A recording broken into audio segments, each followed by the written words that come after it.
time now, and we are starting to wrap up the course walk at this point.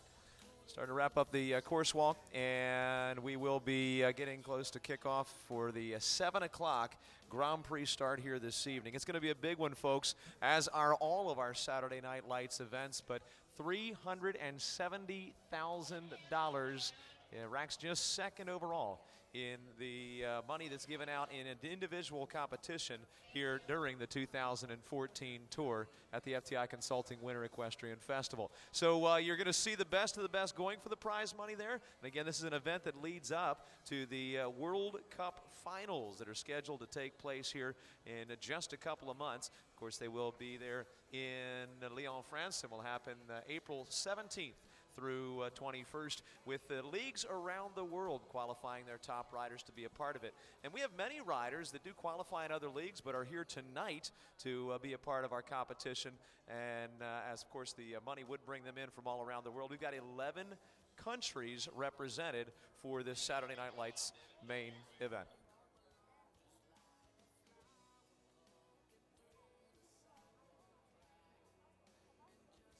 So we're going to be underway here again 7 o'clock with our first horse on course. We do have some activities to take to you before we get to all of that, but we would also like to turn your attention to the big screen. Lots of support comes into the FTI Consulting Winter Equestrian Festival and our Week 5 activities presented by Rolex, of course. We'd love to point those out to you. If you turn your attention to the big screens for a few words from our sponsors.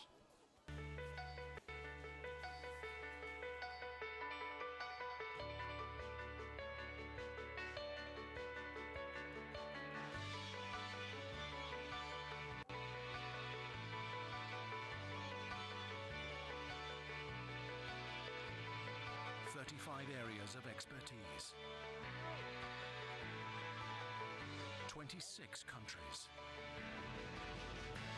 3,600 colleagues, united in uncompromising commitment. The power of one. We are FTI Consulting.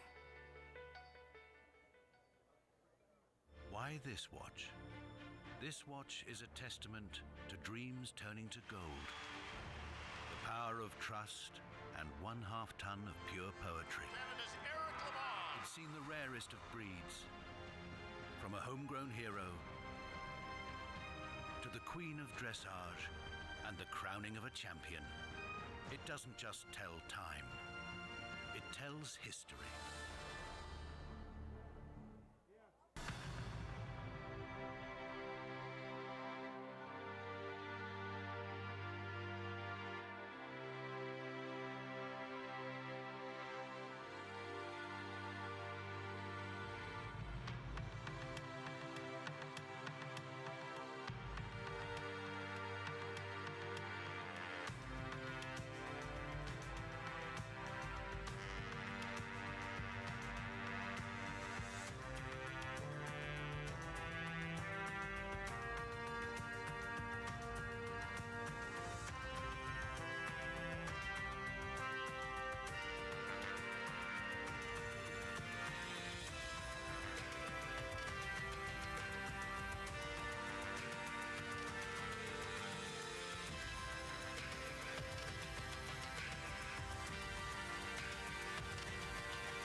What do you want to get done today? Want to take off the loader?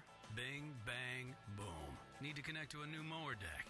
Oh, look, you just did. The One Family Subcompact Tractor with dozens of attachments, only from John Deere. Now in stock at Everglades Farm Equipment. Now how can you top that tomorrow? There's thousands of possibilities with a John Deere from Everglades Farm Equipment. We're doing it better and we're second to none. Everglades Farm Equipment.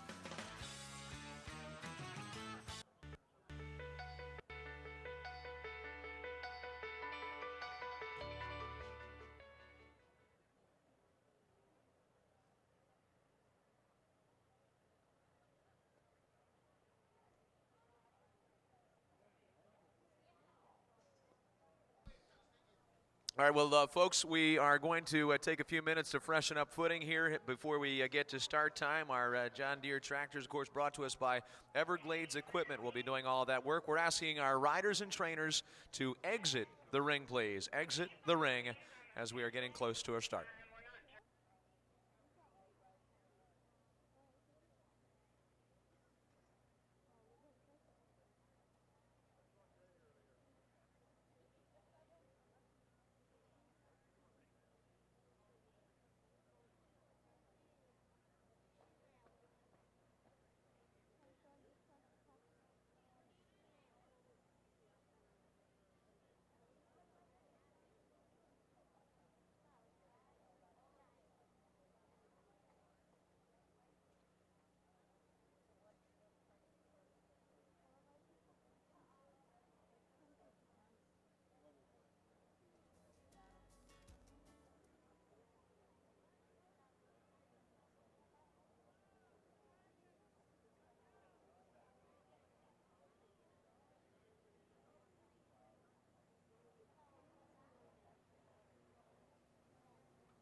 Plowing these fields in the hot summer sun.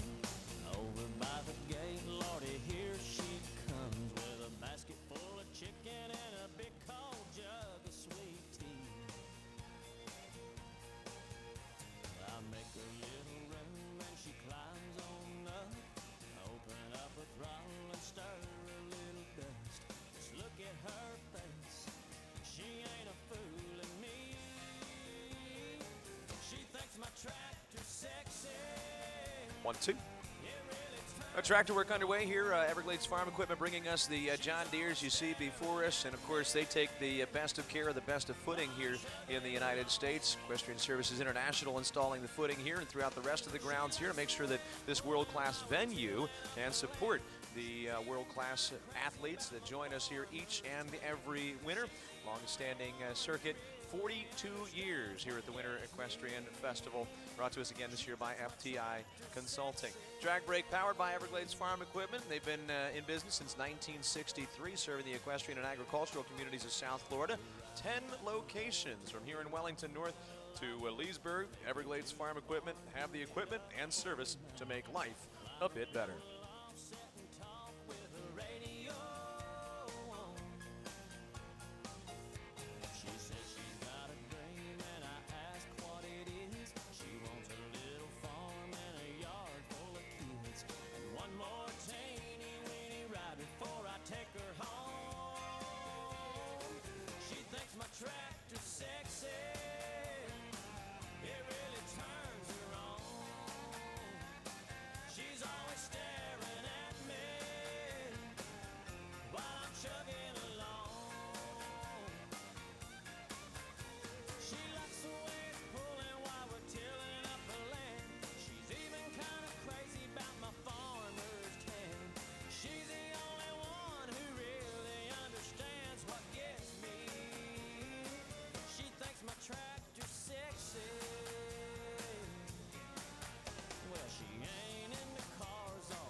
right, I'm going to do that right now. I'm going to take the tractor music out and go to them, okay?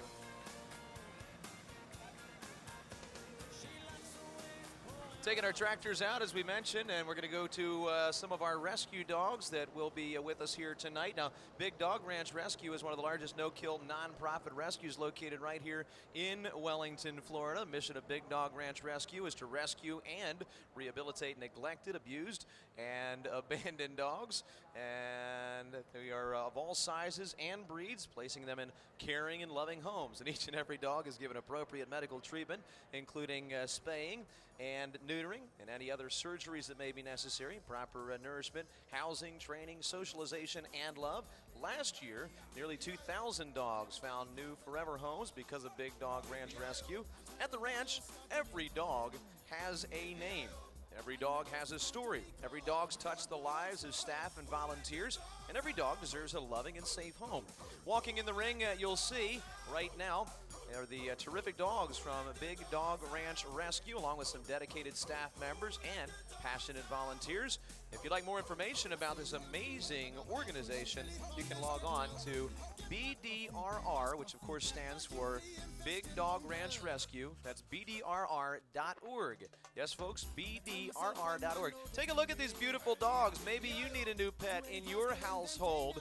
Again, folks, rescued animals who are shown love and care make some of the best pets you could ever hope for. It's not about the breeds or the breeding, but it's about the love you give them that determines how great a family friend they can be. And here they are, Big Dog Ranch Rescue animals. And again, we hope that maybe one of you can give them a forever home and all the love they need to enjoy their lives, because they deserve it.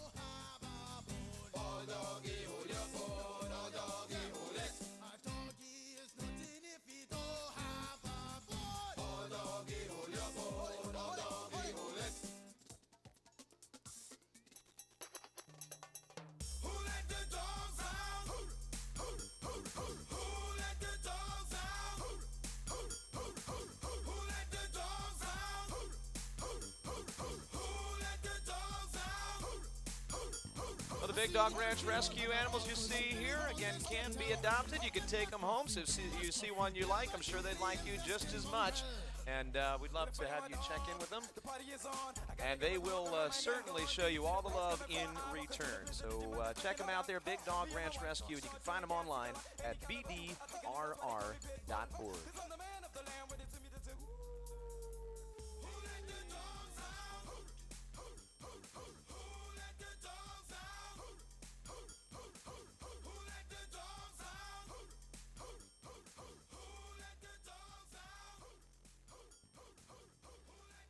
Well, ladies and gentlemen, we have an award scheduled for you next here in our pre-show activities leading up to tonight's FEI World Cup Grand Prix, again presented by Rolex. And the FTI Weekly Leading Owner Award recognizes the owner whose horses have accumulated the most prize money each week during the FTI Consulting Winter Equestrian Festival, encompassing all classes in both hunter and jumper divisions. The leading owner will be recognized in a special ceremony before the Grand Prix each of our weeks. And tonight will be recognized the leading owner from our FTI Consulting Winter Equestrian Festival last week.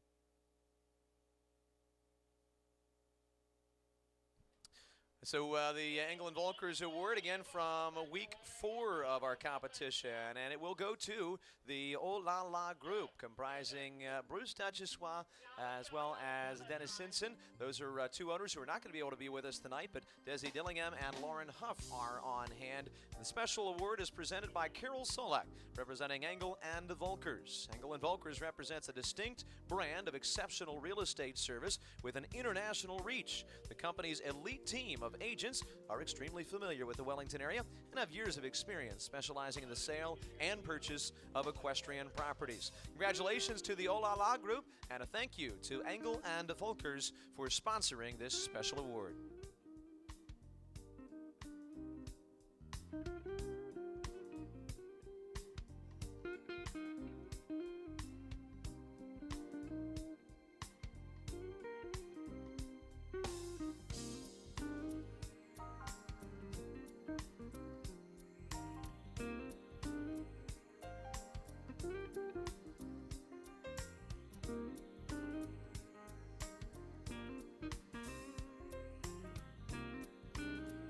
ladies and gentlemen, we have some special entertainers joining us here this evening.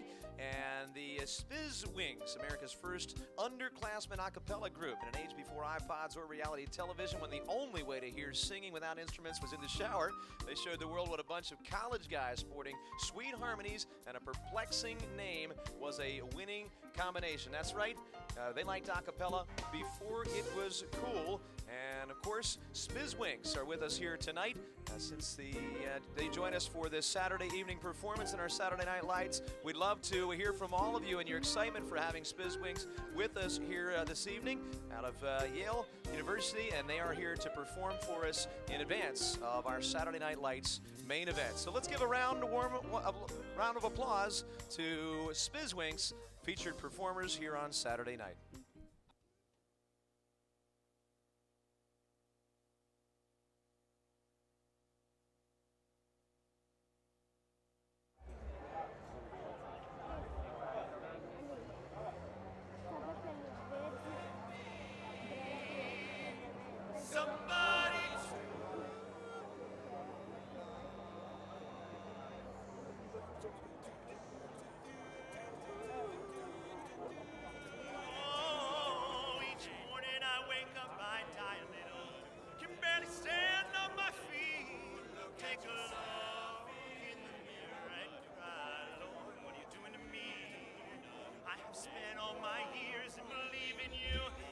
Just can't get no relief, Lord. Somebody, can anybody find me somebody to love?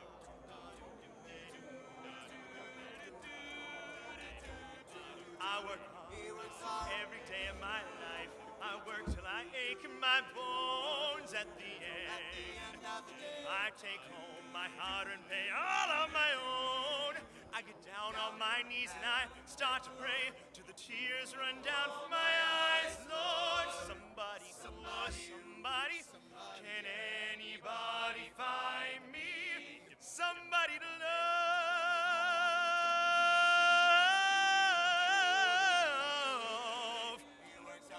Every day, and I try, but everybody wants to bring me down. They say I'm going crazy. They say I got a lot of water in my brain. I got no common sense. Got nobody left to believe in. Yeah. Can anybody find me someone? I got no feel. I ain't got no rhythm. I just keep losing my beat. I'm okay. I'm alright. He's okay. I don't want to face no defeat. I just gotta get out of this prison cell. Someday I'm gonna be free, Lord. Find me somebody to love. Can anybody?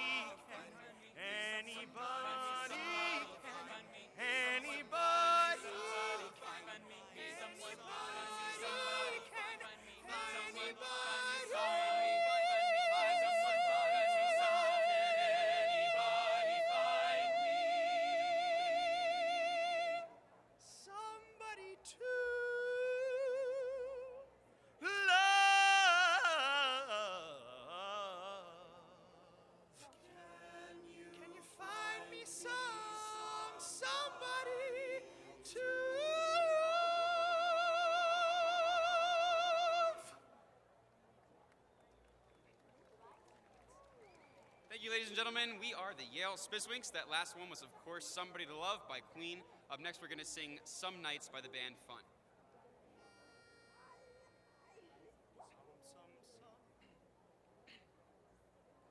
Some nights I stay up, cashing in my bad luck. Some nights I call it a draw. Some nights I wish that my lips could build a castle. Some nights I wish they just fall off. But I still wake up, I still see your ghost. Oh Lord, I'm still not sure what I stand for. Oh, what I stand for. What I stand for. Most nights I don't know anymore. Whoa, whoa, whoa, whoa, oh,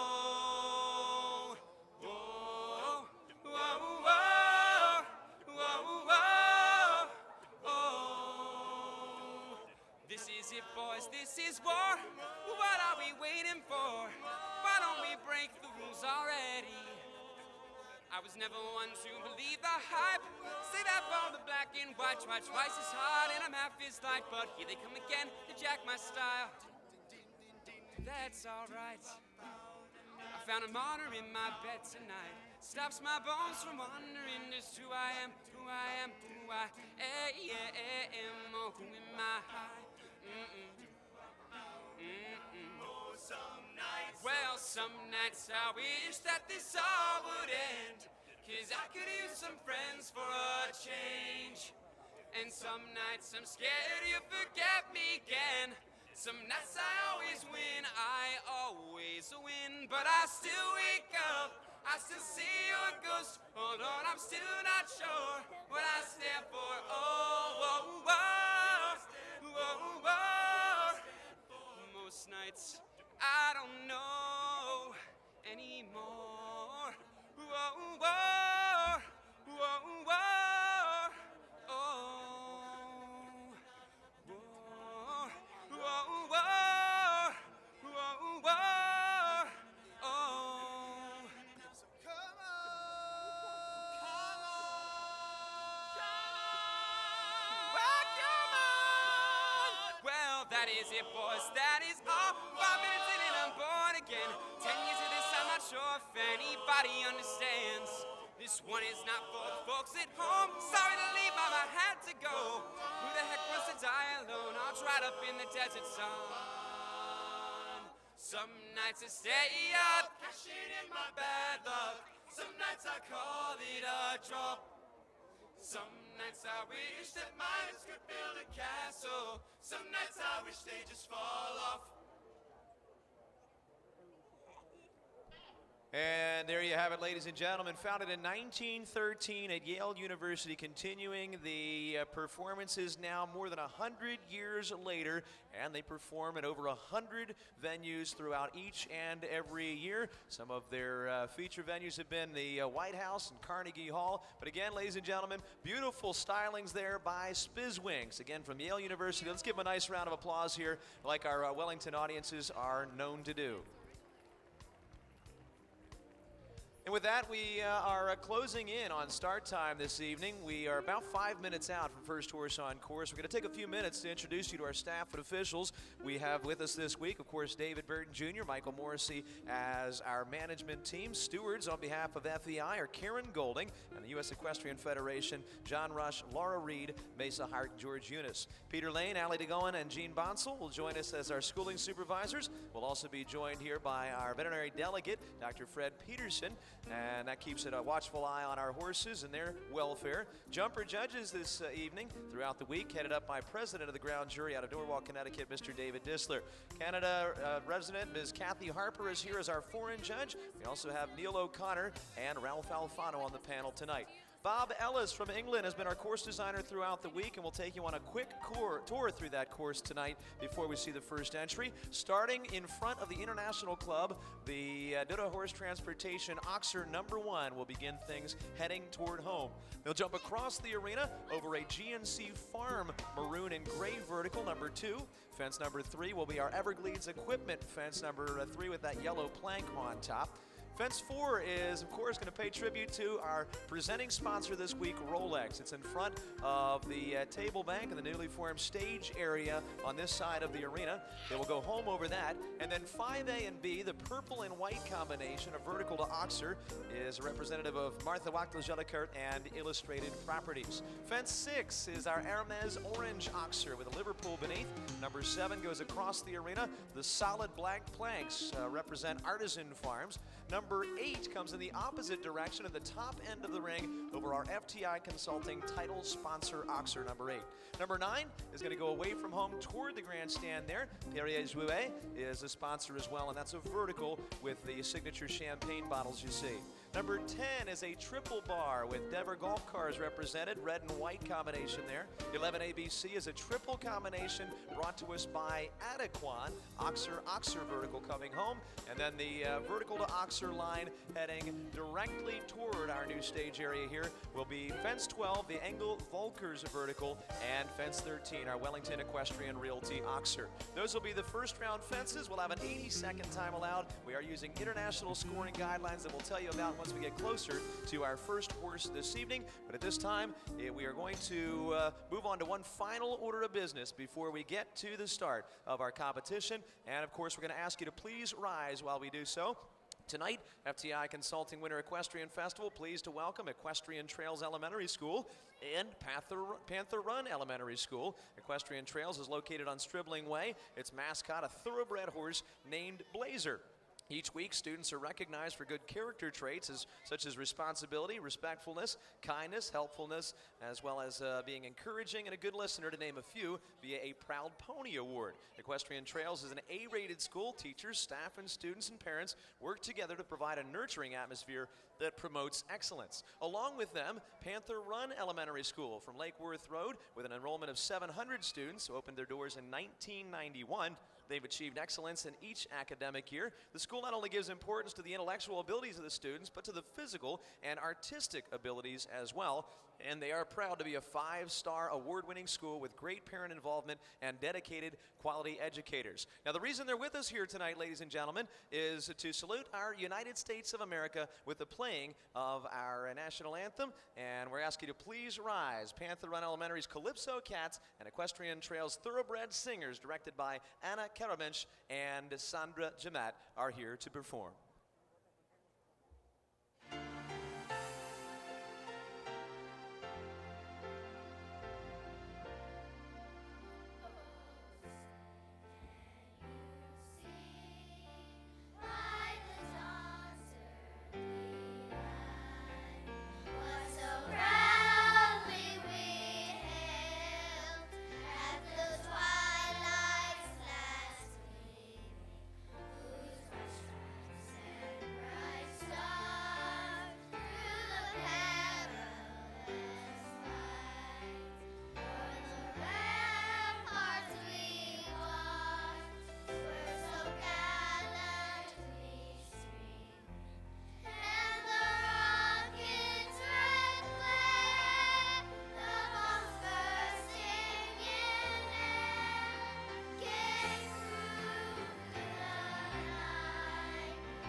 Well, there you have it, a performance again by Equestrian Trails Elementary School and Panther Run Elementary School. And we are certainly proud to have them on hand here on Saturday night for our Saturday Night Lights pre-show performance. We're about ready to go. In fact, here is top of the order, ladies and gentlemen. We will start things off this evening with a representative of one of the 11 nations on hand tonight, Sharn Wordley out of New Zealand, here piloting the Ashland Stables entry number 4349.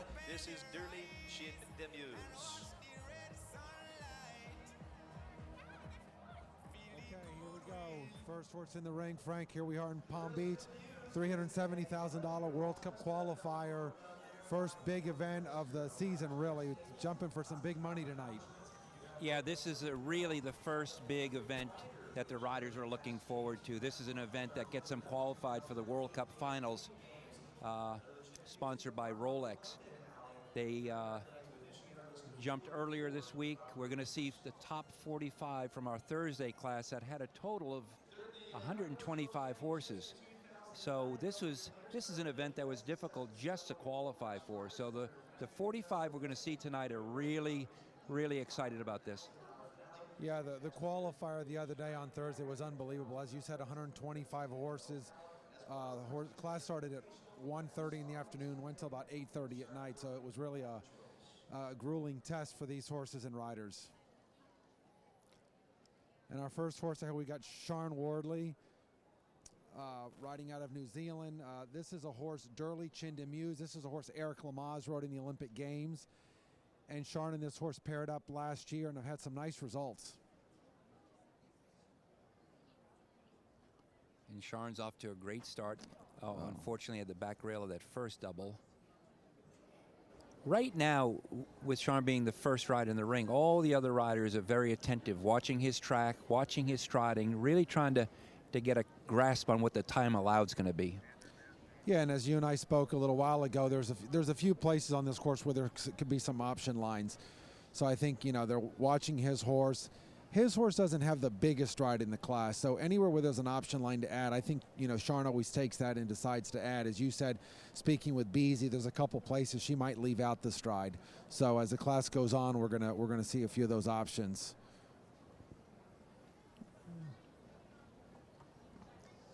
Combinations is always an interesting part of the course for riders and trainers to watch. Yeah, it looks like he finished up with 8 faults. You know, as you said, going first is always tough.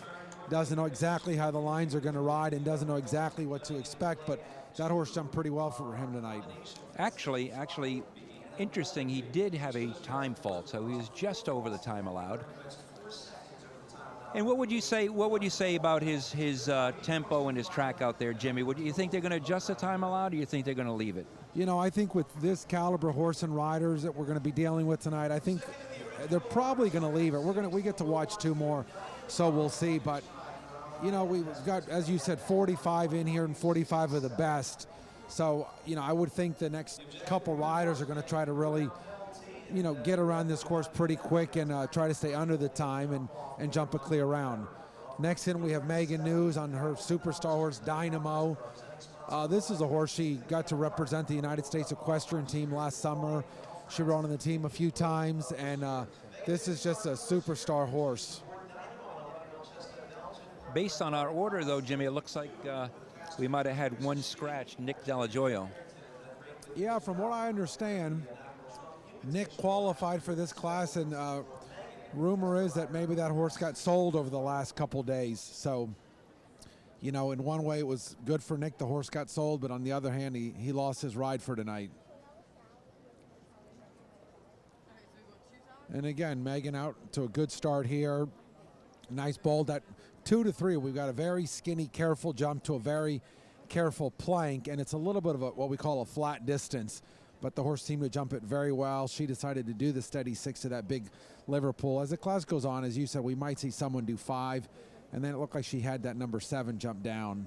Yeah, I know when I walked that course, that was the first jump that caught my eye, was that Artisan jump. It's a black plank. It comes up quick after the Hermes Oxer. That really caught my eyes, distracting me as a trainer, and that came down from Megan. Yeah, and then she had the next Oxer down as well. You know, I think, you know, it's dark that end of the ring, as you said, black plank, and I don't think the horses really see it that well, and it's a very delicate jump as it is, so I think we're going to see that come down a lot tonight. Now he had one down in the middle of the triple, so she's working on 12 faults at this point. Now, 2 horses in a row. And again, the last jump. 2 horses in a row had B of the triple combination, the front rail of a very square Oxer. What are your thoughts on that, Jimmy? It seems like that's riding quite steady, huh? Yeah, I think that's a result of the distance to the triple combination.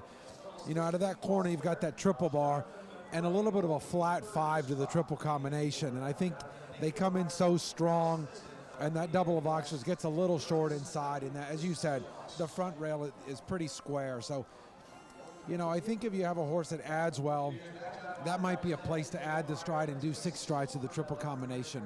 When I spoke to several of the riders during the course walk tonight, that was one of the places on course that they thought was an option. I think if you have a big strided horse like Cortez and Beezy Madden, you can roll right up there in 5 strides and work out the steady 2. I think if you have a medium to short strided horse, you might be better off adding and doing 6 there. Yeah, I agree. You know, we used to talk about in the day, you know, with Sapphire. Sapphire was always one to leave out the distance, and for sure that'd be a place, as you said, with Cortez and those big strided horses will just canter down there in 5. This is a new horse for Jonathan McCrae. This is a horse, Lux. I really like this horse. This horse has done some really nice things. He jumps in his own style a little bit. He jumps a little bit inverted, but has a big jump. He got a little bit of a bold jump to that skinny, but the horse responded well and jumped the plank very well. Unfortunately, just had that Liverpool down. Now the Liverpool is been set underneath the Hermes Oxer. Is that something a horse is afraid of, or is that a distraction? What are your thoughts on a Liverpool like that? Yeah, I mean, depending on the horse, especially at night under the lights. As I was saying with the qualifier on Thursday, the class started in the afternoon. We had 2 Liverpools in the class, one black, one blue. They both had water in them. And, later on when the jump off happened, it occurred under the lights, and it was a whole different ball game. And Jonathan had a refusal at C. As we keep saying, I think that distance from A to B got a little short, and then B to C got a little bit long, and the horse just didn't quite step up to the C element of that triple combination. Yeah, it almost looked like to me that when the horse had the back rail of B, it really kind of threw his timing and balance off, and maybe just lost his heart at C. Yeah, I agree. And again, this is a horse, I'm not sure how much experience he has at this level. And jumping at night under the lights, it's a whole different class. Jumping at night under the lights versus a normal class during the day. But that, I agree with you. For a new horse, that looks like a real special horse. Jonathan, I think, is going to really start clicking with that horse. And I think the reason he retired, he's just trying to protect the horse's confidence. Yeah, we still have a long winter ahead of us and a lot of jumping. And, Jonathan has become an American citizen now. He's married to Christine McCrae, and he's thinking about riding on the team in the future, and again, a long winter here in Florida. This is Jimmy up in the tiki hut. Anybody give me feedback if it's sounding, how it's sounding? Okay, thank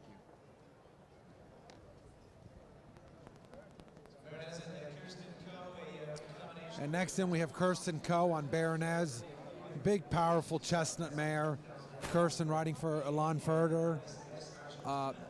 This is a mare that won a big class last year out on the grass field down at the dressage complex. Big, powerful mare with a good front, very good hind end. Every once in a while she tends to overpower her front end because she is so strong behind. And that's one of the things many of the riders were talking about this course tonight being quite a careful course. What did they mean by the beginning of the course being a careful course? Well, right off the bat, fence number 2 is a very skinny vertical. That rail doesn't weigh much at all. The third jump is a very delicate plank on very flat cups. Again, comes down very easily. So right off the bat, that first line is very, very careful. And it's a little bit of a flat distance. So, you have to ride a little forward to a very careful jump. That becomes very difficult.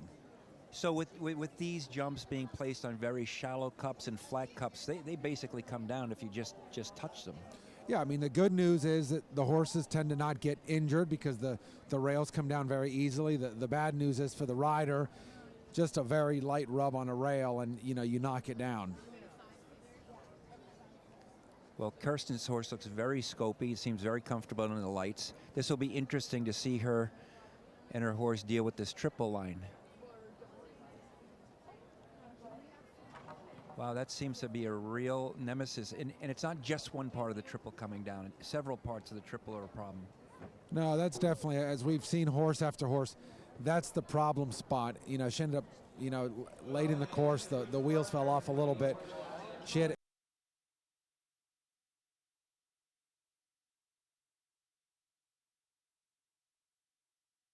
these riders are getting around here pretty easily. I'm surprised at this point, with all the horses having some part of that triple combination down, somebody hasn't tried to add the stride and do 6 to the triple.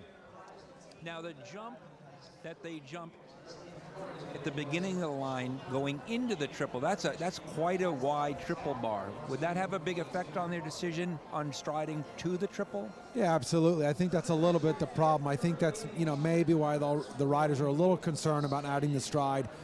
I'd almost think after fence number 9, you'd shave right around that turn, and jump that triple bar a little bit right to left, so you can almost bend that line a little bit. It's set as a direct line, but just put a little curve in it. And, you know, if you want to do the 6 strides, you just need to put a little bend in it to give yourself a little more room. Next in, we have Leslie Burr Howard. This is a horse that, you know, as I've said before, Leslie's definitely got her eye on the WAG. A horse owned by Jane Clark. And this horse, I believe, was a Belgian champion. And in my opinion, Leslie's done a very good job with this horse. The horse was a little bit rude, and the rideability was a little bit of an issue. And every time I see this horse goes, it seems like the rideability is just better and better.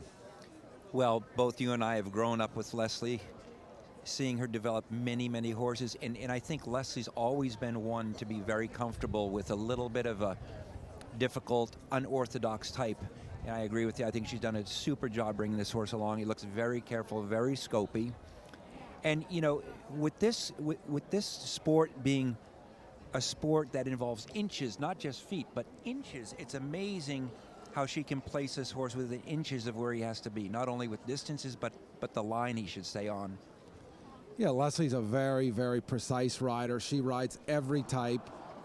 You know, you talk about difficult. She had a horse back in the day, Lenny, that just, you know, leaped and bounded his way around the course. You know, that triple combination, as we keep saying, really is becoming a problem. And, you know, it seems like once they have one down in there, they kind of get distracted and, you know, end up having another jump along the way. I'm at this point, I'd love to see someone do 6 strides of that triple combination. You know, in my opinion, the 5 just really doesn't seem to be working. Well, it seems to be the beginning of the course that the riders were worried about being very careful. They seem to be dealing with that quite well. It looks like the scope of the second half of the course is running interference. I'm enjoying watching the class already because clearly the triple's a problem, but several other jumps have already started to come down. It's not just the triple that's a problem. Yeah, and I think, you know, the horses have already jumped so many big efforts by the time they got to the triple, and now they've got to jump A, B, and C. I think by then they're running out of gas a little bit. You're losing the rideability a little bit, and I think that's becoming a little bit of a problem.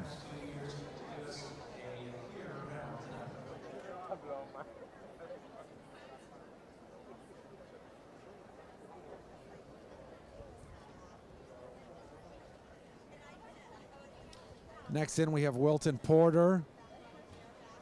This is a horse he's had a lot of success with. This horse has been really, really good. A little bit, you know, maybe stiff in the mouth and drags him past the distance a little bit. But the other day in the qualifier, Wilton was the first one to go double clear. You know, in the jump off again, they came back. It was nighttime and the lights really started to become a problem. But he went around there pretty fast and ended up with a nice result.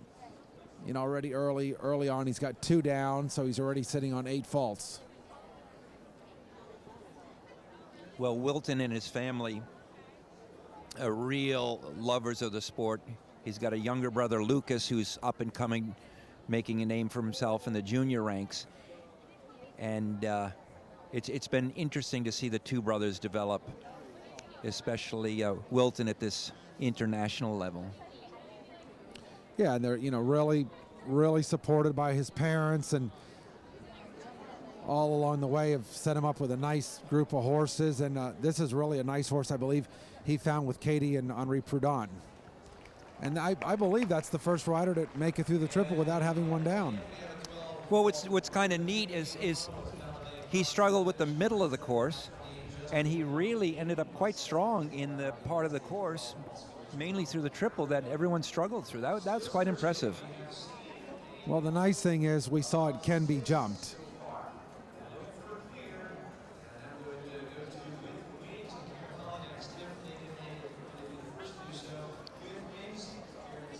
You know, I've said it before to you, Jimmy, and I'll say it again. If you're a horse lover or a lover of the horse sport, or you're looking to bring your family on a family vacation to enjoy horses, this is the place to come. Absolutely. I mean, I say it over and over again. When you come in that main entrance over there, as a spectator and you walk in here on a Saturday night and the lights are on and you see this atmosphere, you think you've entered the showplace of the world. I mean, the atmosphere is unbelievable. We've got a great crowd, the lights, and just a huge world-class arena here. And the fact that a lot of these riders, you're going to see at the World Cup finals. Yeah, because as you know, we've said over and over, we've got the number 1 and number 2 riders in the world in Scott Brash and Ben Mayer. We've got BZ Madden, past World Cup champion. We've got McLean Ward, gold medal teammate of BZ Madden's. So we've got a lot of top riders right here in Wellington. I think right now, you know, when you talk about 125 horse rider combinations in the WEF qualifier on Thursday afternoon, I think right now it's as hard to win right here in Palm Beach as it is anywhere in the world. So on course now we have Karen Poley on With Wings. You know, Karen's a former student of mine. I remember I sold her first jumper and I watched her struggle around a 3-foot low children's jumper course. That was several years ago. And it's just really, really neat to see these young riders start to develop. She's up to 8 faults, but it's a solid round. Yeah, and this is really a superstar horse. This horse I really like. They bought it early on as a 7-year-old, and Beezy actually rode it as a young horse for her. And Karen just recently started working. She rode all last year with Ann Krasinski, and then made a move to Todd Minikis, and just this week now started working with Scott Brash. So you know, she's making a transition here now to another new trainer. Well, I mean, I've done this a long time. You've done it a long time. The success that I see amongst all the best is staying power. You know, McLean never wavers. Beezy never wavers. I don't see you waver. I think that, to me, is a key to success. And George Moore said it in one of his clinics. He said, it doesn't matter what your system is, long as you have your system and you stick with it. And, yeah, absolutely. I agree. You know, everything's not going to work out every day, but I think you gotta stick with it and don't go off the path you're on. I think, you know, every horse has his day, and you know, this is a different sport from everywhere else where the horse and the rider have to be on the same day, and you know, some days it's just not going to work out. Next in we have Micmac du Tillard and David Will. This is a what I call an unconventional horse. This horse definitely has its own style, goes very hot horse, high-headed, but it's a very, very careful horse. This horse really does not like to touch the jumps. You know, you watch it go and you think, oh, it's going to have one down, but it very rarely has a jump down. yeah, it's got its own style. It looks very busy, but it also looks very adjustable. You know, David got that horse back beautifully in the 6 strides on the way to the Air Maze Liverpool, and then he just had quite a hard rub at the, you know, plank with the flat cups at the Artisan. It just kind of wiggled back and forth, but stayed up. So you do need a little luck doing that. Yeah, he definitely got away with a rub there. This horse is you know, it's a very thoroughbred horse, little feet, and he got away with that. You know, a bigger horse like, say, a Cortez or one of those type horses puts the same toe on that plank, and it would probably knock it down. But this is a very small-footed horse. That was a shame. Just light rub on the triple and had it down. And again, the back rail of B coming down. But that horse went nice. Yeah, that's the best round we've seen so far. Quick 4-fault round.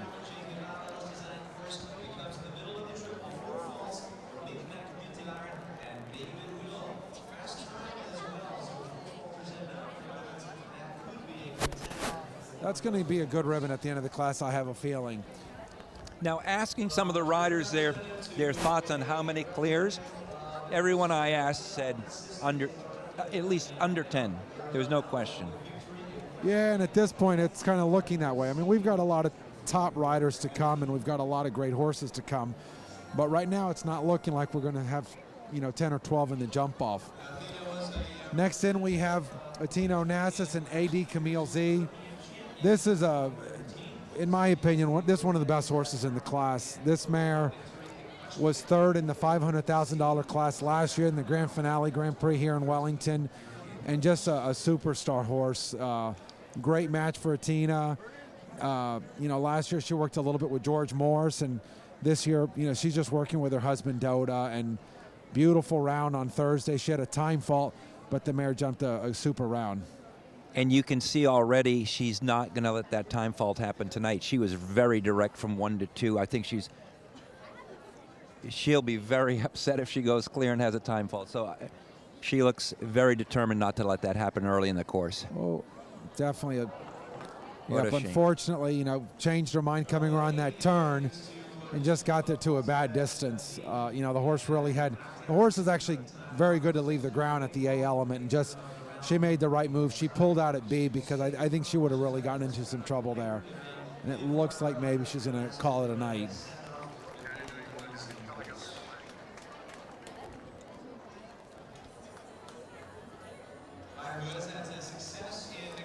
I think it's really, really important for these young riders coming up to watch classes like this and to see just how many people struggle to get a clear round or struggle just to get around.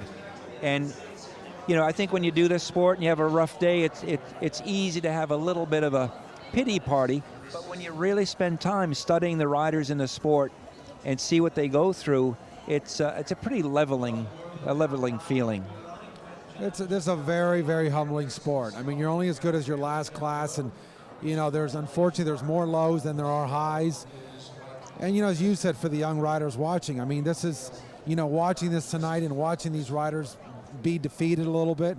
The young kids watching, the ones that really want it are going to dig in and get it done and not be affected watching, maybe some of these top riders having a bad night. That's part of the sport.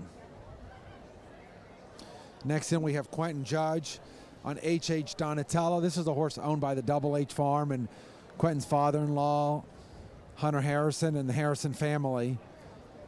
This is a horse that he bought from the Mexicans last summer, I believe during Spruce Meadows. And in the beginning, had a little bit of a difficult time with this mare. This mare tends to kick out, and she gets a little marish. And he's, got a new system for this mare, and it seems to be working, and she's been jumping really well. She had a light rub on that plank, as did that mare a little bit earlier, and also got away with the rub. So far, I don't want to jinx him, but having a nice round. And I was walking by Quentin the other day after the qualifier on Thursday, and I stopped him, and I said, "Quentin, you're riding great." I said, you really look like you're coming into your own. And he was kind of surprised, I think, that I stopped him and told him that. Maybe I just jinxed him, but I truly believe that. I think Quentin is really starting to come into his own. He's showing a lot of maturity, and he looks very comfortable out there. Yeah, just recently he started working with McLean Ward. McLean and Hunter Harrison have teamed up again, and maybe, looking for that superstar horse for the WAG. And, in the meantime, McLean has been helping Quentin a little bit. McLean is mainly focused on his own riding, but giving Quentin some pointers, working with him a little bit on the off days, and that was a shame. I think Quentin got a little excited and maybe overgapped the mare to the Liverpool. What was interesting to see, I believe Quentin was the first one we've seen do the 6 strides of that triple combination, and it seemed to work out really well. It's a shame fence 12 came down. That's a vertical. It's got the Liverpool behind it. That creates a little bit of an optical illusion for a horse, and I would consider that a very careful jump. Yeah, that's a difficult jump. That's what we call the close-face Liverpool on the backside of the jump. And if that Liverpool had been in front of the vertical, it would have been much easier to jump. Then it just gives you a big ground line. Next thing we have Tiffany Foster, and this is hopefully her new superstar horse. This is Verity that they purchased last summer, and this is a horse that I would think that she's aiming towards the WAG. This is a very scopy horse, and a horse with a big jump, big stride, very rangy, really everything you want in a top-level horse. It's a very conventional type, and Tiffany's one of our winners from the Thursday qualifier. Yeah, the last 2 WEFs in a row, she's just had a dynamite 2 weeks, and again, she rides for the Ziegler family and the Artisan Farm, and just has an unbelievable string of horses right now, and she works with Eric Lamaze. Again, here we see the 6 strides of the triple combination. Just don't say a word. Don't say a word. Whoa, whoa, whoa, whoa, whoa. Don't say a word. Whoa, whoa. There's our first. And we saw it. Our first clear round. That horse jumped around. Just beautiful, beautiful clear round. You know, go ahead. You know, as I said early on, I really believed that it was 6 strides of the triple combination, and I was surprised so many riders just kept running down there in the 5. And, you know, 2 in a row now we've seen clear the triple combination by doing 6. I would think at this point, most riders, unless you're just sitting on a big, rangy horse, I think really the 6 strides is the way to go. You know, Tiffany, you're right. That's a class horse. I think it's a great match. And she had so much poise out there.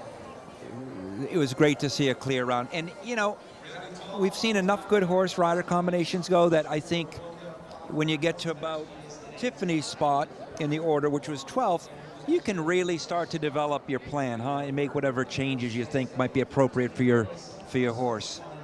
Yeah, I mean, I think Tiffany probably got to watch a couple, and if she didn't, you know, she's got a team down there at the in-gate. She's got Eric Lamaze she's working with. You know, they've got a big group down there, and I think everyone's got their eye on the course and what the other riders are doing. So I think, you know, what I liked most about that is, you know, you said don't say a word. After she jumped the triple combination, she really held it together. She didn't lose her cool, and she kept her composure coming to that Liverpool. So next in we have Brianne Goutal, a rider you're very familiar with, on Nice de Percy. Yeah, Brianne's just a super talent. She's always had such an incredible compassion for horses and such a cool head. To me, the male version of Brianne Goutal is Dada Miranda. These two are cut from the same cloth. It's unfortunate she just had the Rolex down fence 4 early on. Yeah, and that was strange. I mean, just the back rail of that. And that Oxford, you know, actually not the widest Oxford on the course. That was a shame to have such an early jump down. You know, this is definitely her top horse. This is a horse she won the American Gold Cup with.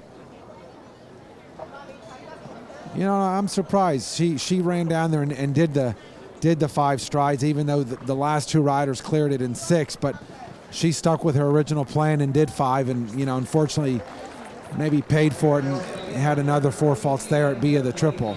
You know, I spoke to her the other day after the qualifier. She did 6 strides across the diagonal to an in and out.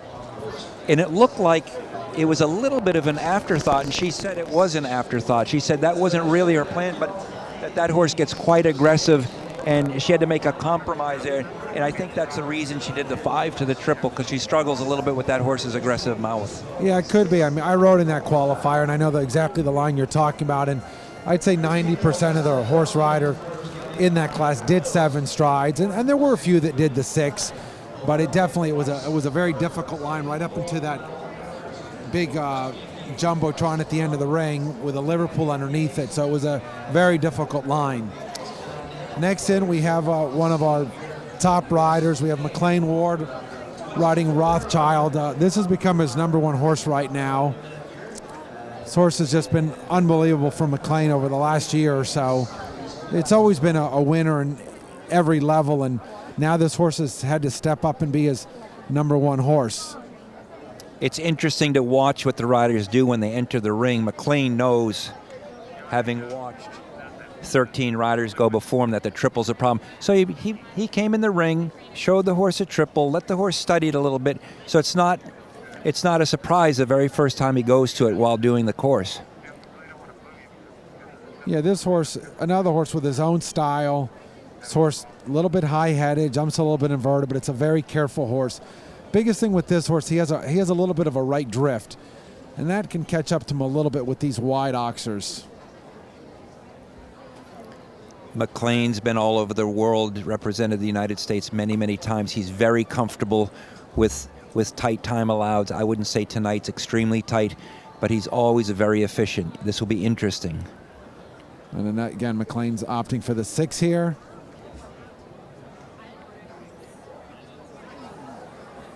Whoa, whoa, whoa, whoa. Whoa. Great. And we have a jump off. McLean rode that spot on, in my opinion. You know, just a brilliant round, beautiful ride. As you said, with the time allowed, McLean is not known to ever have time faults. He's always very prompt on the time, and the ride was just spot on. Yeah, and this horse really seems to be stepping up to be his number 1 horse.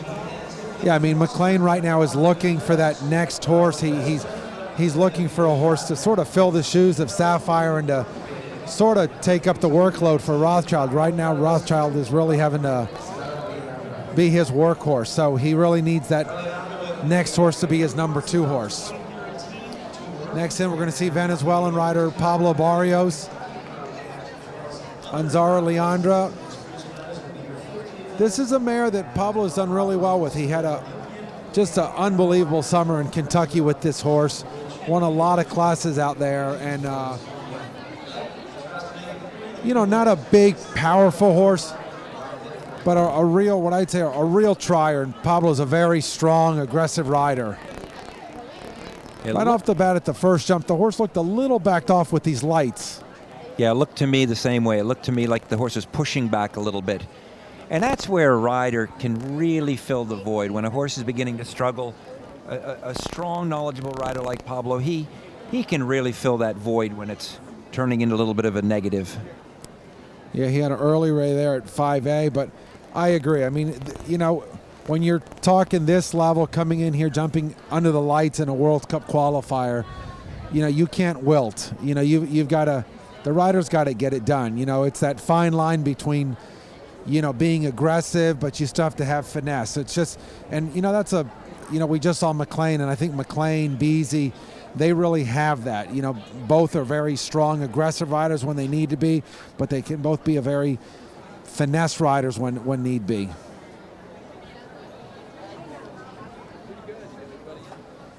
Pablo did the 6 strides of the triple combination, but the horse just isn't responding for him. I wouldn't say that's any fault of the rider. The horse just looks a little starstruck here at night with the lights and just not really responding for Pablo. You know, and that's something I talk about all the time with my students. I refer to it as stage fright. And, you know, when you're training horses in your own ring or a ring that they're comfortable in, you have one kind of animal. When you put a horse into a ring that they've never been in, or in this instance, under the lights tonight, you can easily be dealing with a totally different animal that you didn't expect. Am I wrong? No, absolutely. I mean, you know, the training at home, we can train at home, we can train in different rings, we can go to different places, but you're never going to know how they're going to react in the ring until you get in there. You know, funny enough, the last class today, you know, my wife rode in the last class, the Amateur Classic, and we were trying a new bit, and we practiced a little bit with the bit outside, but, you know, again, I just said to her, look, we have to experiment a little bit. We're not going to know exactly how it's going to work out until you go in the ring, and, you know, we can train at home and we can practice at home, but in the ring is where it all counts. Next in, we have Molly Ash Cawley on a Carissimo. This is a horse owned by one of Molly's students. I think they bought this horse last year. This horse was owned by Martin Huggins, and Molly rode it for him a little bit and had such success with this horse, she decided to buy it for one of her clients. And they've let Molly keep the ride on it, it looks like. So really good ride for Molly. Yeah, I remember her talking about falling in love with this horse, and it's really turned out to be a dynamite combination there. She just had the artisan plank down, which is unfortunate. Yeah, that was too bad. Just a light rub on that plank. You know, so far that number 9 jump hasn't come down. That's a very, very tall vertical going into the crowd in there. And it looks a little dark, but hasn't really seemed to be a problem so far. Molly chose the 5 to the triple, and there had the back rail of B down. You know, I've known Molly since she was 5 years old. I trained her quite a bit through her teenage years as a junior, and she's always been a fierce competitor. And wouldn't you say that's pretty normal, Jimmy? The riders that we see today that are competitive in their teens, that want to stay with the sport, they stay quite competitive? Yeah, absolutely. You know, as you said earlier, you know, the young riders watching. I mean, you know, you can't, you know, this isn't a sport for, you know, as George would say, quitters. I mean, you have a bad class, you know, you got to pick up the pieces, you got to come back tomorrow and you got to get it done. You can't, you know, as George would say, cry over spilt milk. You got to get it done, come back the next day, and, you know, tomorrow's a new day. Tomorrow we have another class out here, the meter 50 class for $84,000. So if it doesn't go well tonight, you have another class tomorrow. Now, I thought it was a great thing the other day during the qualifying class on Thursday that they actually split that class. Yeah, now, you know, there's a rule that, you know, over 100 horse rider combinations, you have to split it. And with 125 entered in that class, you know, they had to split it. So, you know, the class was a $125,000 class, and in the end, it ended up being a $250,000 class. They did what we call as a California split. They ended up pinning the class first, second, third, and so on down the line. You know, it's probably the most fair way to do that class. If they just split it, it probably wouldn't be the most fair way to do it. So they ran it as one class, and then they pinned 2 winners, 2 second places, and so on. Next in, we have Christine McRae. We saw her husband Jonathan earlier. This is Chris McRae on Zurley. She had a nice round the other day. She had a 4-fault round in the qualifier. This is a very good horse. This is a horse that, you know, tends to get a little quick across the jumps, and I think, you know, that's a little bit what maybe hurts her late in the course. As the course goes on, she tends to just get a little quick off the ground and a little quick in the air. And it looks like she's worried about that quickness. I think she might have time fall problems, so she's really spending a lot of time trying to manage this horse's quickness. Yeah, and again, right there, you know, the mare just didn't spend any time in the air. I like the fact that she did the 6 strides to try to settle the mare, but the mare just quick off the ground at A and quick off the ground at B, and had both those down and just ended up with the 8 faults. Frank, next we're going to see another rider you're very familiar with, Jessica Springsteen, who you worked with as a junior rider. And this is her superstar horse, Vindicat. This is a horse that Peter Charles rode on the gold medal winning team in the London Olympic Games. Yeah, I watched Jessica, you know, first start out with this horse, and like a lot of good riders on new horses, she struggled with it. It looks like she's really starting to come around. It was great to see her qualify on Thursday for tonight. I would love to see her end up at the World Cup finals. Yeah, this is a horse that, you know, Jessica works with Laura Kraut and Nick Skelton, and, you know, I think Laura and Nick knew this horse very well. They watched it a lot in England, and as I said, Nick was on the team with Peter Charles. You know, and big shoes to fill trying to ride this horse after Peter Charles, you know, was on that gold medal winning team, but Laura and Nick believed in it. They knew the horse well, and it's just become a really good match and a great combination. You know, many years ago when Jessica first started riding, I saw her dad Bruce become very emotional. I brought Jessica to the National Horse Show, and it was held at the Continental Arena, which we referred to as Meadowlands, and she rode in the lead line. And Bruce got a little emotional because there he sees his 6-year-old daughter riding the Continental Airline Arena that he opened and had, you know, played several concerts at. So it's been pretty neat to see some of Jessica's parallel success in riding to her dad's music. Yeah, and another rider, Jessica had the plank down as well. That, you know, that, and she did the 6 and worked out very well for her. Working on 4. Wow. Yeah, that was a super round. That was a shame. Just a light rub on the plank, but a super round, very well ridden. And that's not a jump that's come down a lot tonight. That's That's actually taken a couple pretty good rubs and has kind of wagged its way on those flat cups. That could have easily been a clear round. Yeah, I agree. It wasn't a hard rub. But, you know, as we said early on, very, very delicate jump. And I also said you got to be a little lucky. Yeah, I was just going to say the same. You got to be a little lucky. It all depends how you rub them. You know, if you rub them on the way up, you rub them on the way down, you rub the top of the rail or the top of the plank. Next in, we have Sayre Coulter. I believe this is springtime. This horse must have just hopped on a plane and flown out here because this horse just won the Grand Prix out in California last week. So this horse is working on some frequent flyer miles. You know, these horses now are so seasoned. They're so used to flying back and forth across east to west and from here to Europe and here to Canada. So it's not a real big deal. And actually, it's a cool night tonight. So, you know, if this horse had to maybe come here and hop off the plane and show during the day under, you know, very hot conditions, it'd be a different issue. But very cool night here, and I don't think this will bother this horse. Yeah, I think that the conditions are really quite optimum tonight. It's a beautiful temperature, light breeze, not only great for the horses, great for the crowd. Yeah, it's actually kind of cool up here where we're announcing from. The wind is blowing, and it's actually a little bit chilly up here.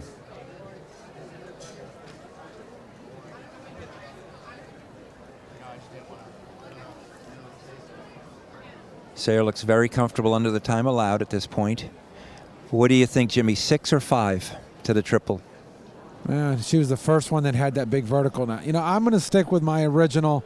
I like 6. Yep, and she's doing 6. You know, I think at this point, you can't argue with statistics. It's been jumped repeatedly well in 6 strides. So, you know, again, unless you're sitting on a very, very big stride, I just don't see why you would run down there and do 5. You know, I think for Beasy, it's probably 5 with Cortez. Maybe for Eric Lamaze in Power Play, Charlie Chain and Chill RZ. You know, there's a few horses. You know, later on we have Katie Dinan and Nougat du Valais. You know, I just don't see her doing 5 strides. Yeah, and I bet you that's playing a little, some mind games on someone like Beasy. You know, she's been watching that with my brother John. I know it's important that she goes well tonight, even though she's already qualified for the World Cup finals, being last year's winner. I know she wants to have a great night, but that horse has such a monster stride. I think it's going to be next to impossible for her to fit the 6 in. Yeah, I agree. And as you said it with the qualifier the other day, Brianne doing 6 strides to that difficult combination. Beasy was one of the riders on Cortez that did do the 6 strides. She just strolled right up there. The line before it was sort of a bending 7 and then a steady 7. She did direct 6 and up in 6. So, you know, I'm sure we're going to see her do 5 to the triple combination.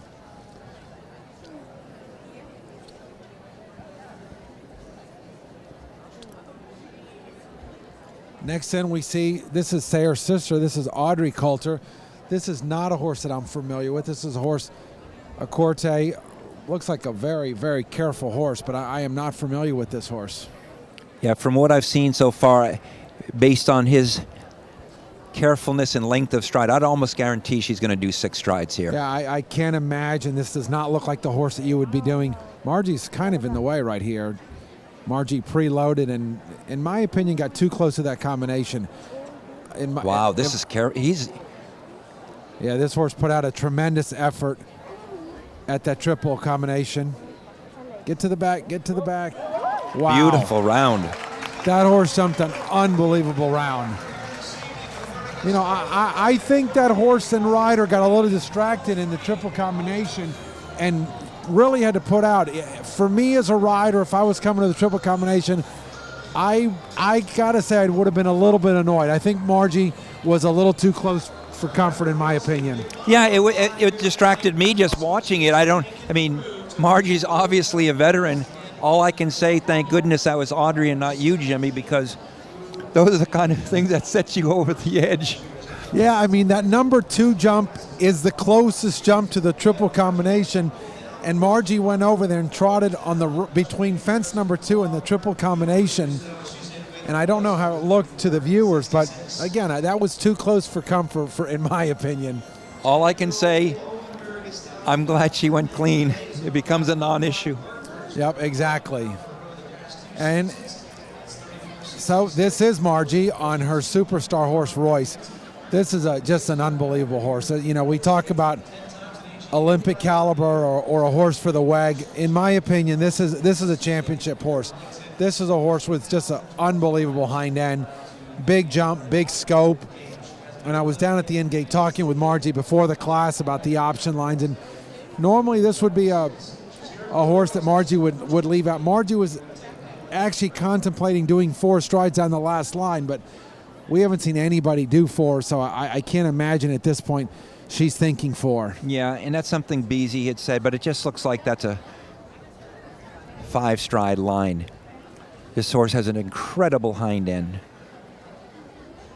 Yeah, it's very difficult. You know, now seeing so many riders going in here, not one person's done 4 from 12 to 13. So even if that was your plan, I think at this point you'd probably, oh wow, and this horse had the fence number 6 down, that Liverpool auction, and fence number 7. Yeah, looks to me like he's just getting very rude in his mouth and kind of grabbing the bit and getting you there about a half stride too early in those 2 places.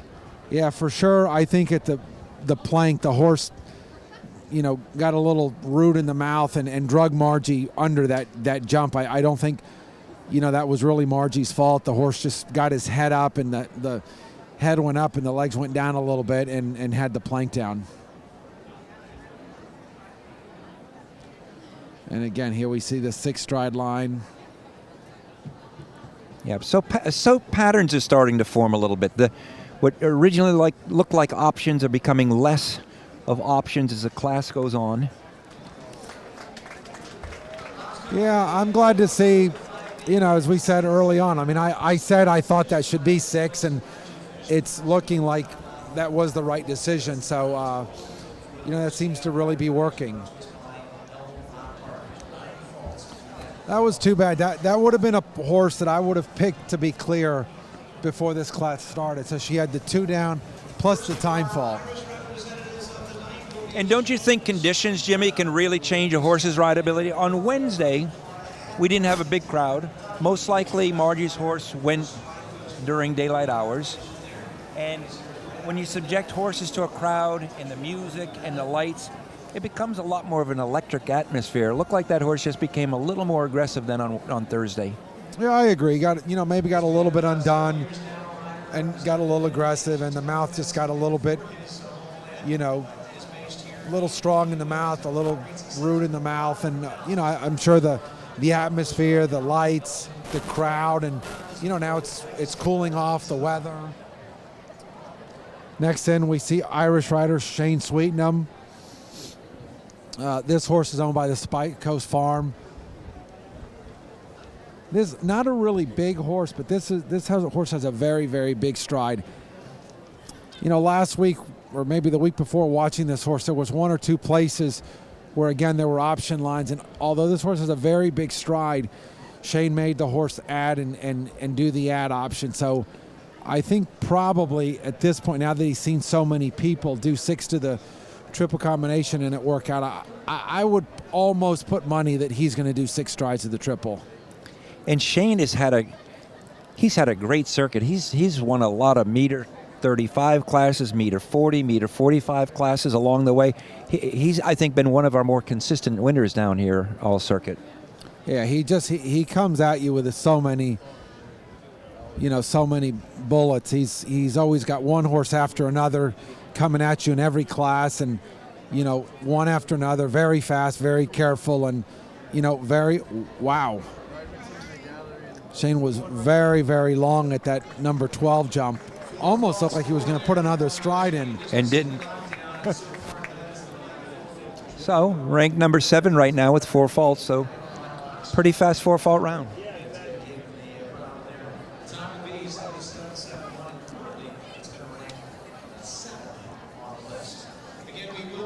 Now we have one of our British riders. We have Tim Gredley and Unix Chamberlain Z. This is a horse previously ridden by David McPherson. David rode this horse in the WAG in Kentucky. And Tim bought this horse maybe a year and a half ago, maybe 2 years ago. And had a little bit of a rocky start, but this horse, you know, he's sort of changed his program, working out with Nick Skelton, and you know, I think he's got a new team, Vat Blacksmith, that he's working with, and everything really seems to be falling into place. This horse has been very, very consistent now with Tim. It's a very careful horse, and you know, Tim's a very strong rider and a real fighter. And Tim rode last fall in our indoor circuit and had a very good circuit. Yeah, he won I believe he won a couple of the Puissance classes there. He had a horse that really, he was a Puissance specialist, and then when he came down here to Florida, that horse, unfortunately for us to watch, we won't get to see that horse in the Puissance anymore because Tim sold that horse, and it's going to go on and jump for a rider in California now. So far, jumping a clear round. Man, my opinion, it looks a little bit slow. It looks a little bit conservative.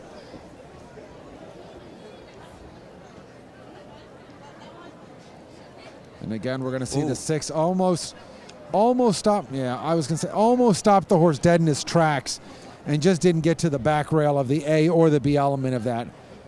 It looked like the horse kind of studied the triple at the same time Tim was collecting him, and ended up over collecting in the 6. Yeah, I think he got a little maybe too firm with his hand in the middle of that line and just lost the impulsion there. And you know, I think he throttled down a little bit too much, and then when he went to ride up again, just didn't have the engine there. I believe now we're going to take a drag break. We're sort of at the midway drag here. So we've got a couple so far in the jump off. We've got McLean Ward in the jump off. Tiffany Foster. And we've got Tiffany Foster. So, you know, at the halfway mark, we've only got 2 clear. So, you know, if it continues to go as it's going now, you know, we've had 4. But, you know, I think the second half of this class. We actually have 3. We got Audrey Coulter that we forgot about. Oh, that's right. I forgot. We also have Audrey Coulter in the jump off.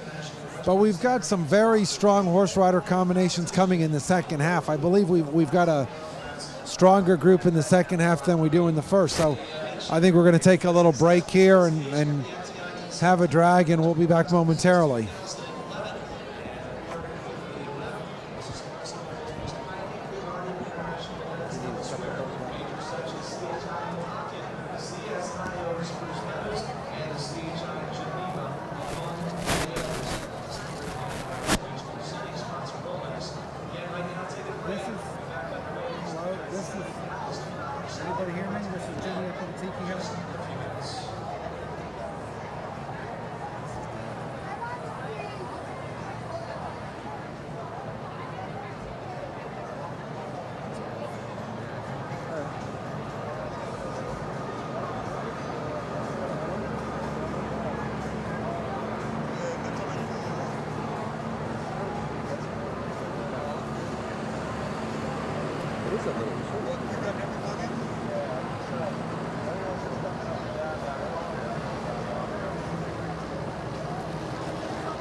Tractor work underway. Again, Everglades Farm Equipment bringing us the John Deere tractors that are currently doing their work to freshen things up. But while we are in the interim, we'd like to turn your attention back to the main stage right now while the Eclipse Band is with us for some musical entertainment.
Well, ladies and gentlemen, we are about to move back into the competition here in the middle of activity in our World Cup qualifying Grand Prix, again presented by Rolex. But before we move along, we're going to just take a minute or two aside to recognize a great man who was a great part and made a huge impact on the FTI Consulting Winter Equestrian Festival over the past several seasons. If you were with us during week 1 activities here at the festival, you may have been a part of the memorial service that paid homage to the late Clifford Blaine Haynes. He was our official ringmaster here at the FTI Consulting Winter Equestrian Festival. Of course, the ringmaster's duties are to deliver the awards, the trophies, the coolers, etc. throughout each and every day, and to do so with a smile and give each and every one of our exhibitors a warm feeling about being a part of this historic event. Now, unfortunately, late last year, Clifford Haynes passed, and unfortunately that means that we will no longer see in person his warm smile and laugh, hear his friendly words of encouragement, and he will be greatly missed. But as we mentioned during his memorial service a few weeks ago, there is a plaque that we are dedicating at this time. We're going to turn your attention to the in-gate area as we will be revealing the plaque that will bear the name of the late, great Clifford Blaine Haynes. And there you have it, ladies and gentlemen, forever memorializing a great man that even if he's not here in body, will be with us in spirit for years and years to come. A great friend to everyone, and again, his memory will live on here at the FTI Consulting Winter Equestrian Festival. The sun will be shining. Gustavo Merecia has taken up the reins and duties of ringmastering, and we welcome him to our FTI Consulting Winter Equestrian Festival family. He, along with Ms. Whitney Stahl, revealing that plaque honoring Mr. Clifford Haynes. Well, folks, it is time to resume competition now. World Cup qualifying action will move along with 3 so far good to go. Next chance will be extended to Catherine Pasmore, and she's going to be in the ring with 11:09. This is the Pasmore Stables entry Bonanza Van Pemel, again 11:09.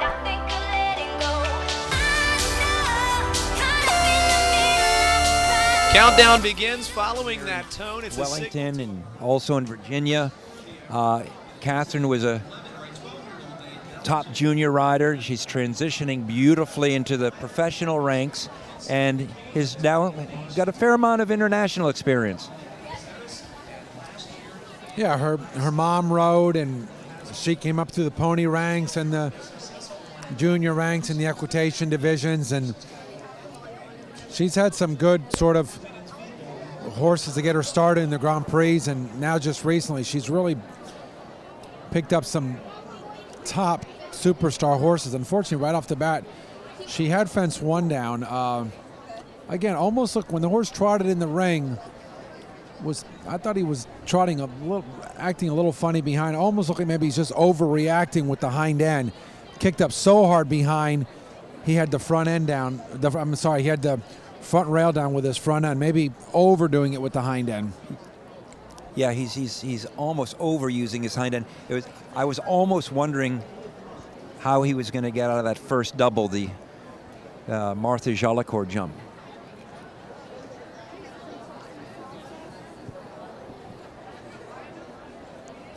This is a horse with a big jump. The first time I saw this horse was at the Hampton Classic, and had fence number 9 down. I thought just a little too deep there, lost the impulsion there, and just got a little bit of a dead jump to fence number 9 and had it down. But for sure, at a venue like this is still very valuable mileage for Catherine, very valuable mileage and information for her trainer to, figure out what to do the next time they're, making adjustments to get the horse to jump well. Yeah, I think, as we said about Royce, with the mouth, this horse was a little mouthy, maybe overreacting to the bit and drifting a little left. And, it's still, not the round she wanted tonight, but a top horse. Next then, we're going to see the winner of the grand finale, $500,000 Grand Prix from last year. This is Alvaro Miranda. We all know him as Doda.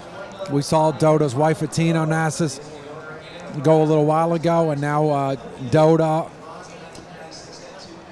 You know, unfortunately, his number one horse that he won the $500,000 class with last year came down here to Palm Beach, and early on just had a little injury. So this horse has had to step up and you know, sort of fill the shoes right now. You know, I commented earlier that I thought Doda was very much like Brian Goutal in the compassion for the horse department and in the coolness department. I did quite a lot of work with Doda in Brazil between his ages of 15 and 19, and he was always a sponge. He was always willing to try new things, and it was clear back then that he was going to be a huge talent. Yeah, he's had a lot of success. You know, been to Olympic Games, World Equestrian Games, Pan Am Games. You know, just, you know, one of the top riders for Brazil, always on the team, him and Rodrigo Pessoa. You know, they're always a 1-2 punch, and then, you know, always looking for two others to fill the team. You know, now had another rail down there in the triple, and, you know, again, not the result he's looking for tonight. And it's really neat. I mean, that's an 8-fault round, but still, it's obvious that he's an extremely competent and capable rider, and the horse is stunning. I mean, this group of 45 horses is just amazing to watch. You don't get to see 45 horses like this jump anywhere. And that's why I said earlier, if you are a connoisseur of the sport and you can get a long weekend or a week with your family, you gotta come down here and see what goes on. It's mind-boggling. I've done this all my life, and I still think this is mind-boggling to see the quality of riding and the horses here. Yeah, I agree. You know, if I'm not riding, I'm watching. You know, I'd rather be riding in this class tonight. I did ride in the qualifier, and you know, it's become so competitive here and so difficult. You know, you almost need to go clear in the qualifier. You have one down, you don't get in. You know, my top horse right now had a little injury, couldn't show her in the qualifier. So, you know, if I'm not watching, if I'm not riding, I'm out here watching. I think, I don't care what level you're at, you know, you learn something every day. You learn as much watching as taking a lesson or anything else. I think watching every single day you learn something. Next in we have Heather Caristo on Evening Star. This is a horse she knows well, owned by her family and her father, Ralph Caristo. This is a horse that, actually her mother, Holly, started riding this horse in the Adult Hunters, and they've brought this horse along the way, and then Heather started riding it in the jumpers. Fortunately, had an early rail there at that plank jump. But this is a horse she's had super results with, very consistent. She was clear 2 weeks ago in the Grand Prix, and you know, just been very, very consistent with this horse. Now, Heather comes from a horse family. Ralph buys and sells a lot of horses, judges a lot. Her mom's shown all her life, and I got to witness Heather as a young child come up through the ranks, very successful in the young rider division, and then she stepped away from the sport for a little while, and now she's back in it, and I think she's into it more than ever. Yeah, you know, she stepped away. She went to college.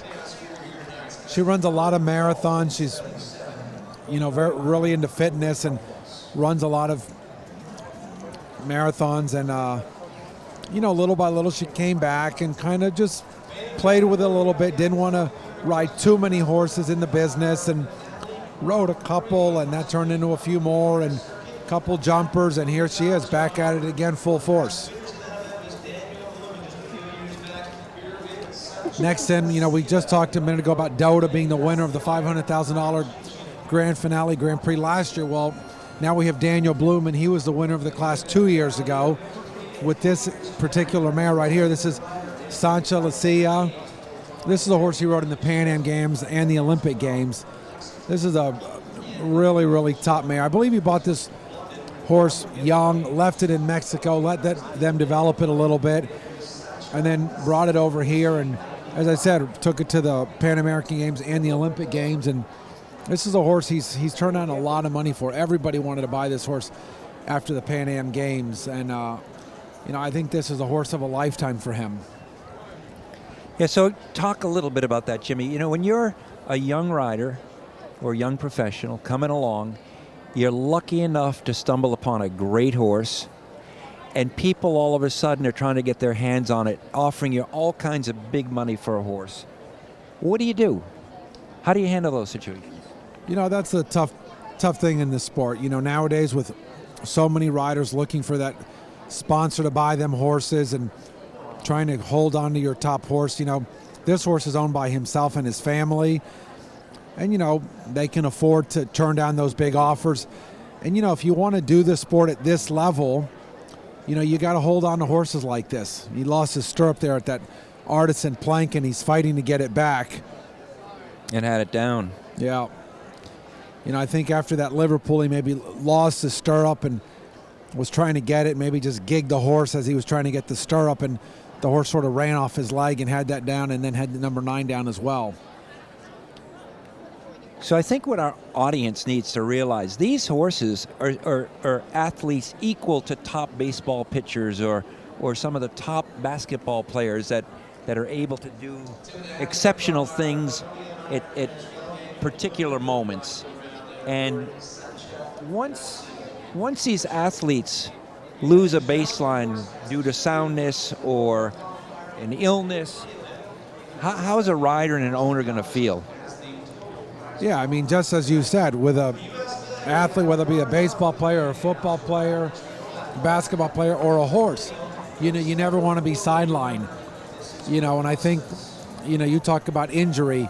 These horses as athletes are getting, I would say, as much or more care than any of the top athletes in football and baseball and basketball. They're constantly getting laser therapy, whirlpool, jacuzzi, ice, ultrasound, you name it. Every machine that is made, these horses are getting taken care of with those machines. They get shod every 4 to 5 weeks with top blacksmith. That's anywhere from $300 to $400 to $500 shoe jobs. So they're getting a new pair of Gucci's or Ferragamos every week.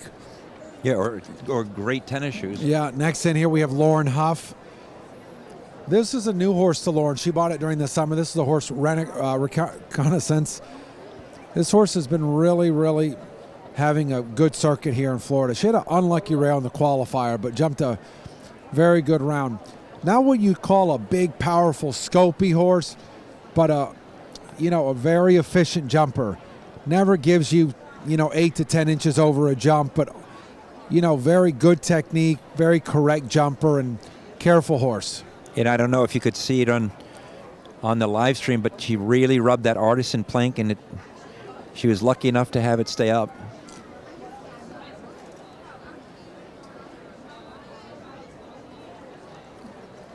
Lauren's fighting here. She got away with that, Lauren. Wow. Yeah, she opted for the 6 or the triple, but she just didn't quite get it done early enough. She just ran out of room, and it was hard coming at us if the horse was taking her, but it looked like she just kind of ran out of room jumping into that triple combination.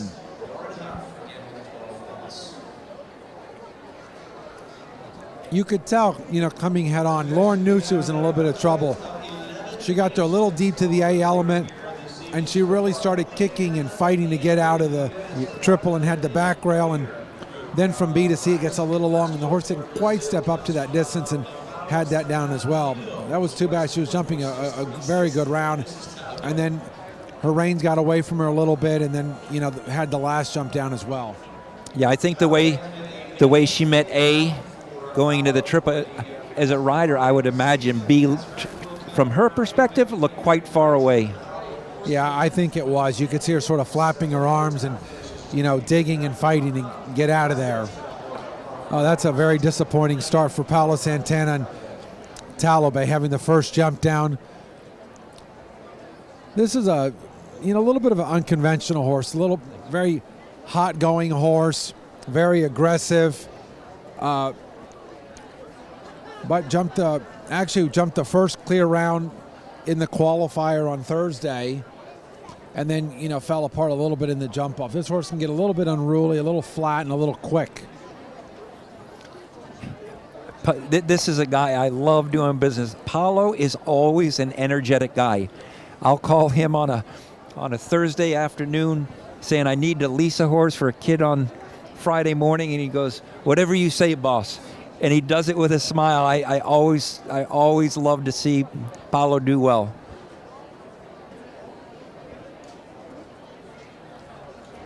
Yeah, he's a worker. He's always got a lot of kids out here. As you said, a lot of horses to lease, buy, always out there doing it. Wow, got away with a real hard rub. Wow. At that Liverpool.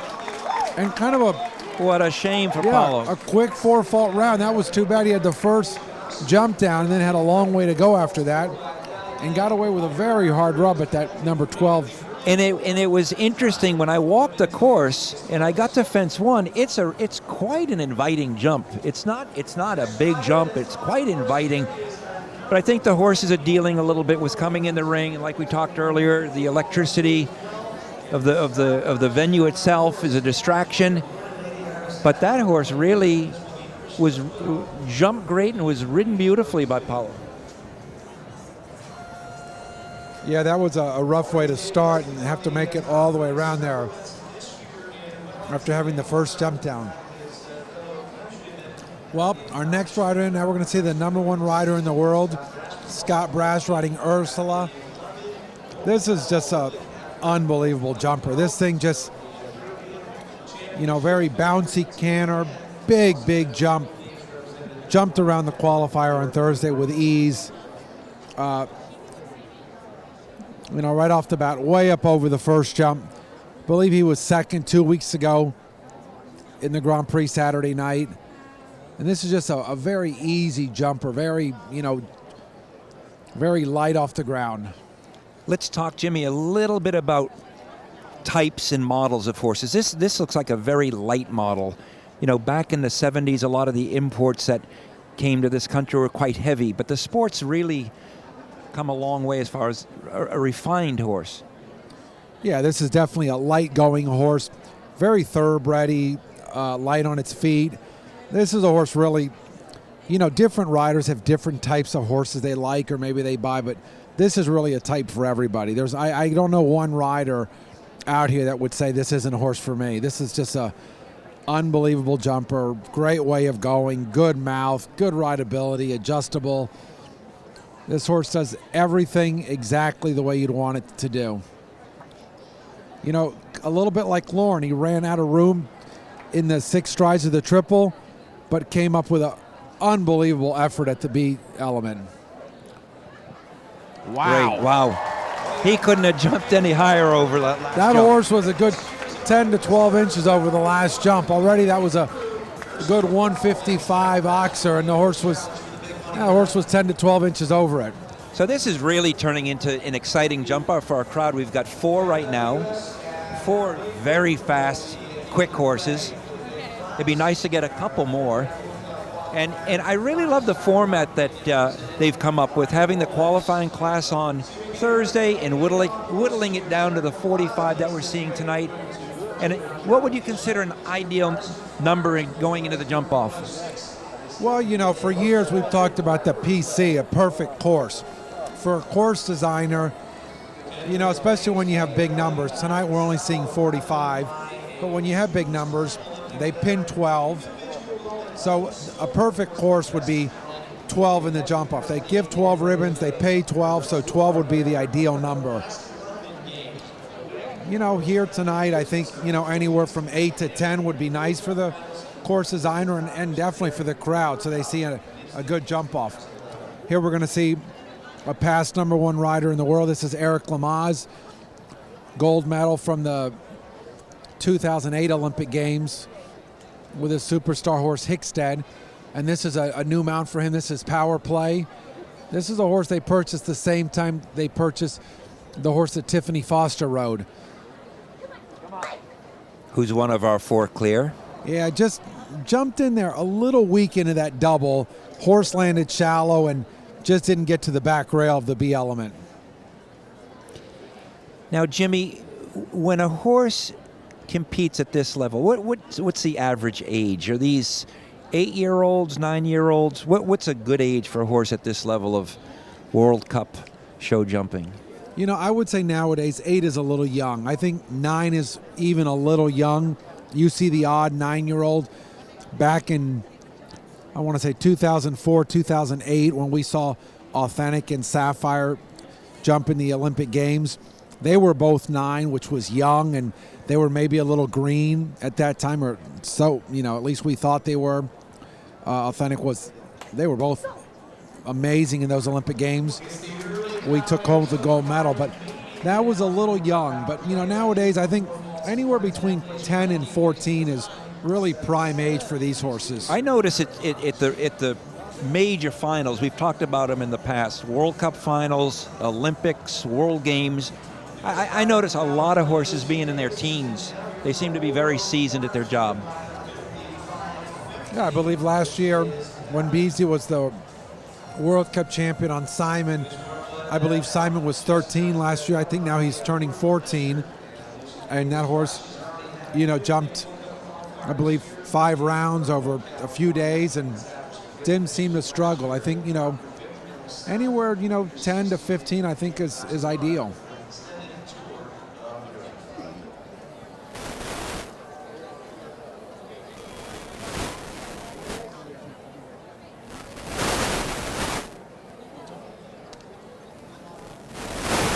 We have another California rider starting out. This is Lucy Davis on Barron. A lot of recent success. Yeah, Lucy had some unbelievable experience this past summer. She was picked to ride in the Barcelona Nations Cup final with this horse. And, you know, very young rider with, you know, really when you're talking that level, not a lot of experience. So really big feather in her cap to be picked to ride on that team with Beasley Madden and McLean Ward. So and Lucy's how old would you? I would say, I'm going to guess that Lucy's somewhere around 22, I'm going to guess. She's at school right now and, you know, trying to juggle school and riding and working with Meredith and Marcus Beerbaum. So she's got a lot going on. She's got a lot on her plate. Yeah, you know, showing in California and then coming east and trying to show here, getting back to school. You know, there's very, very busy schedule. Having a very nice round here. Well, obviously not too much on her plate. Now that's a very nice horse with a big, big jump. So it's shaping up to be a nice jump off. You know, and the 5 horses that we have coming back, I mean, they are all extremely, extremely legitimate horses. That doesn't mean they're not difficult, but they have a ton of quality, and they're able to deliver from a good ride. I think that's one thing a lot of these young kids don't understand is how sophisticated these top horses are. These are not easy horses to ride. They're not easy to maintain, and it's not easy to put it all together. No, when you're talking this level, definitely not easy. Rodney Jenkins, who for many people that don't know, Rodney Jenkins was one of the great riders here in our country.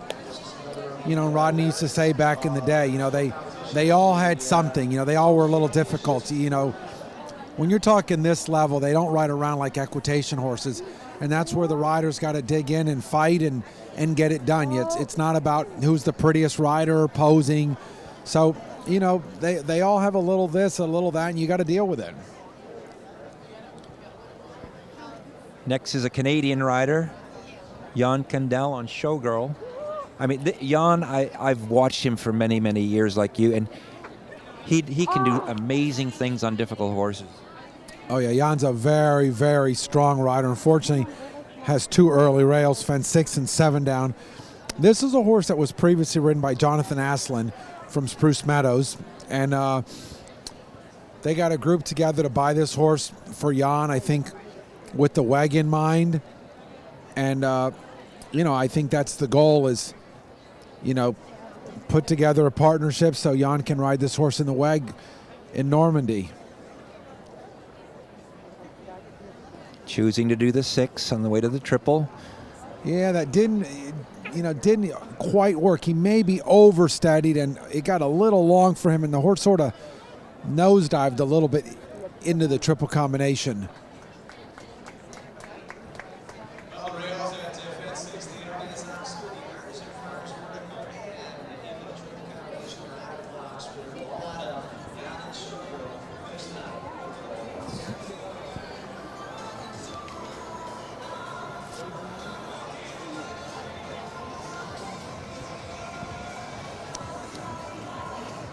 You know, that horse of Jan's tends to get maybe a little low, and I think when he steadied in the line and then he had it right up again, it just got a little bit on its front end, landed a little bit on its head.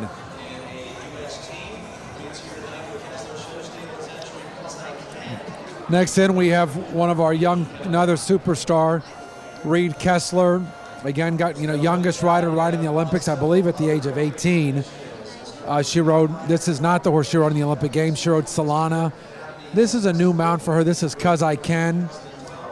And Reed's been in Europe working with Marcus Enning and just recently shipped her horses all the way back here to Palm Beach to do the circuit here, and, definitely looking for a spot on our WEG team. Reed, at every stage of her riding since lead line, has been a winner. Ponies, junior hunters, she did very well in the equitation division. She has very enthusiastic horse parents, Murray and Terry Kessler, and there she had an early rail at the GNC Vertical. That's going to be disappointing to that family. Yeah, she just rode right through that jump, in my opinion. I thought she overrode it. It's a very delicate jump, and she just rode right through the skinny. And I spoke to Reed during the course walk, and she said she was concerned about the carefulness of the very first part of this course, and now I can see why. And this is a horse she's not that familiar with at this level. So, she has shown this horse in several events in Europe and used him as her second horse a lot, and now here he's stepping up to be her number one horse for this World Cup qualifier. So, maybe she didn't know what to expect at that skinny, but, in my opinion, I thought she just rode through that jump a little bit.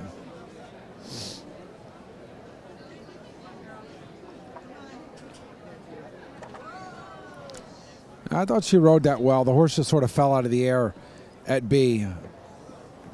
And then light rub there at the Liverpool, and, unfortunately a couple rails coming down late in the course. I got to say, at this stage of this class, it's proven to be a super course. I don't think the time allowed is a monumental problem, and I think every jump's come down once. Obviously, the triple's been the biggest part, but I think that's a real sign of a well-built course, the fact that most every jump's come down at least once. Yeah, Bob Ellis is a top course builder. He's built all over the world. He really does a super job. I thought he did a great job for the qualifier on Thursday, and again, as you said, done a tremendous job here tonight.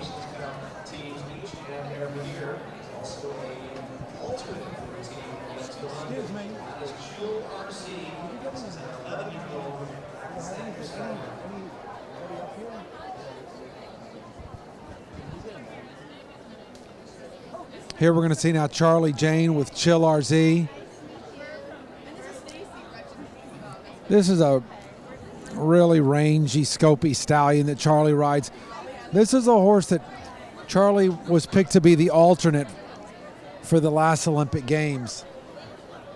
This horse, we had the trials right here in Palm Beach in 2012, and this horse, the morning of the jog, put his leg through a bar and had an injury and was not able to jump the trials. And the selection committee decided to let Charlie jump the selection trials later on in the year and evaluate him, and the horse jumped so well, they put this horse on as the alternate. So I thought that was really good that they used the spot for Charlie, and this has been a great horse for him. Let's see. Normally Charlie does the leave out. Let's see what he does here. Yep, here he does the 5. Yeah, he did that well. He got up the 5 early enough that he didn't come in flat to the triple. Come on, Charlie. Wow, he did all the leave outs. Whoa. You know, that's the first rider we've seen. He did 5 to the triple combination. He did 6 strides to the backwards Liverpool, and he did 4 strides to the last jump. So that's going to be an important round for Beezy to watch with another big strided horse. I think that's going to be a similar plan that she's going to use on Cortez. That's exactly what I was going to say. You know, I think watching everybody else has sort of thrown Beezy off her plan, but maybe seeing that, whether Beezy saw it or John or someone in their camp saw that round, that might sort of settle her mind a little bit and realize that the 4 can be done. And Charlie comes from a real horse family. It's kind of neat. Alex Jane has been showing a little bit. I don't know if you've seen him, but he's been showing a horse in his schooling jumpers. It's great to see Charlie's dad back in the tack. I didn't know Alex was back riding. You know, Alex rode way back in the day, and, you know, then he's really turned the reins over to all the kids, Maggie, Charlie, and Haley. And, you know, I didn't know Alex was doing it again, but as you said, a great, you know, line of the whole family has been in the horses and a family business, and they've produced many riders, the 2 Thatcher children now. And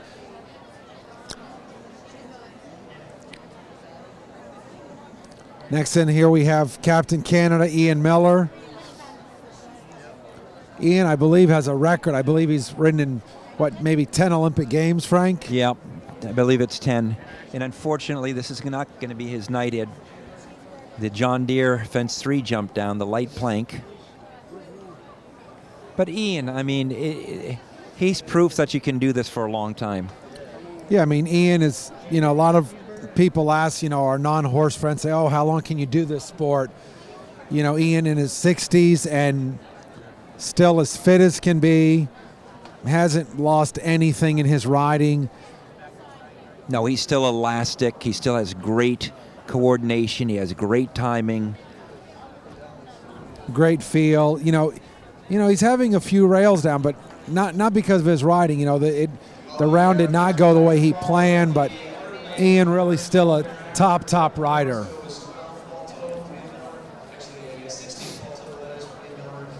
You know, and that's a veteran like Ian is going to kind of go over the night, try to examine what happened. He's going to make some changes in his program, and hopefully he'll have a better night next Saturday night.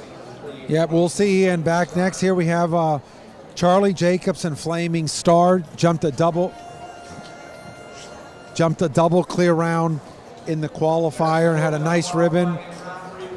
This is a super horse, very, very careful. Charlie represented the team in Argentina. This is just a very consistent horse. Won a Grand Prix here last year, and a horse that jumps a lot of clear rounds. Now Charlie comes from a huge horse family, big lovers of the sport. Now Charlie's done this for a long time. His wife Kim is probably somewhere here tonight watching. Is she going to be nervous, or are they pretty used to the pressure of the class like this? Oh, no. Kim is, you know, she'll be jumping up and down wherever she is. I'm sure she's here somewhere, you know, probably standing somewhere with his sister. And they're just, you know, jumping around and jumping every jump with Charlie as he goes. But as you said, great line of riders in their family. Charlie's older brother, Louis, rode forever, represented the team. His sister, Katie, rides. Now all their children ride, and, you know, have been huge supporters of the sport for years and years. In the past, when this was, you know, run by Stadium Jumping, they were big supporters with Stadium Jumping and shareholders, and, you know, they've been doing it for a long time. And I mean, they're a big part of why Wellington is on the map. I guarantee you Kim is biting her nails right now watching Charlie come up to this very difficult triple. Oh, for sure. Got a little deep there. Yeah, just too deep to the triple combination. That was a shame. He was jumping a great round and just too deep to the triple and a little too deep to the Liverpool. It looked like the horse was getting a little too aggressive on Charlie, and it just got a little too strong. Well, he was off to a great start. That's unfortunate, but Charlie's a fighter. He'll be back.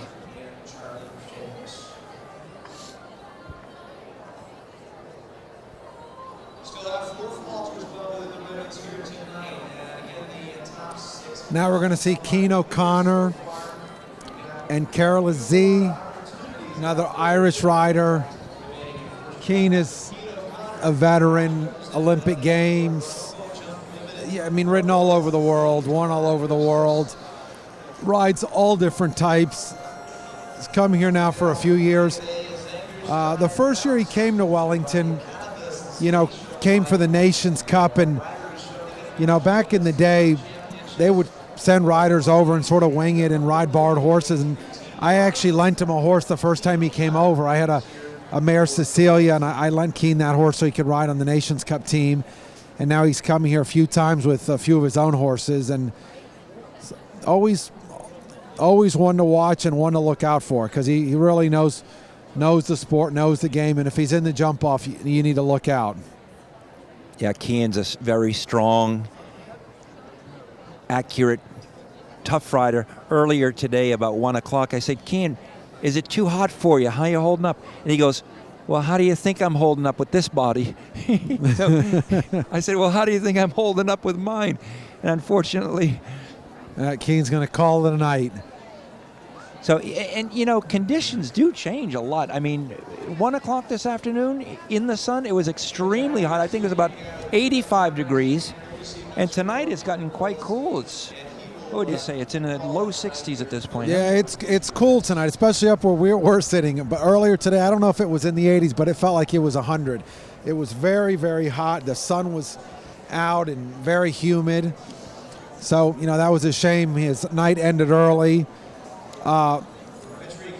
Here we're going to see Laura Crowd and Cedric. Laura and Cedric, I mean, you can't say enough about them. Been all over the world, won all over the world, rode on the WEG team, ridden in teams everywhere. Laura knows this horse well. This horse is, Laura had a little bit of a freak accident and had a little fall, and this horse sort of ran, and from my understanding, jumped out of the ring and had a fall and broke a rib, which is, unusual in a horse. And, they've been dealing with that a little bit because it's not like a person, the way it broke, it didn't go back together. So, they've been dealing with that a little bit, and, sort of, this horse is a small horse and puts so much effort into it, with that rib bothering. I think he, sort of puts something out, overcompensates and, gets a little muscle sore somewhere else. Had that early plank down. That was too bad. This horse jumped a super round in the qualifier on Thursday and had one down in the jump off. But I think the horse looks like he's in great form. I was actually going to say before he had the artisan plank down that this course is quite nice for this horse. She'll definitely do 6 to the triple combination.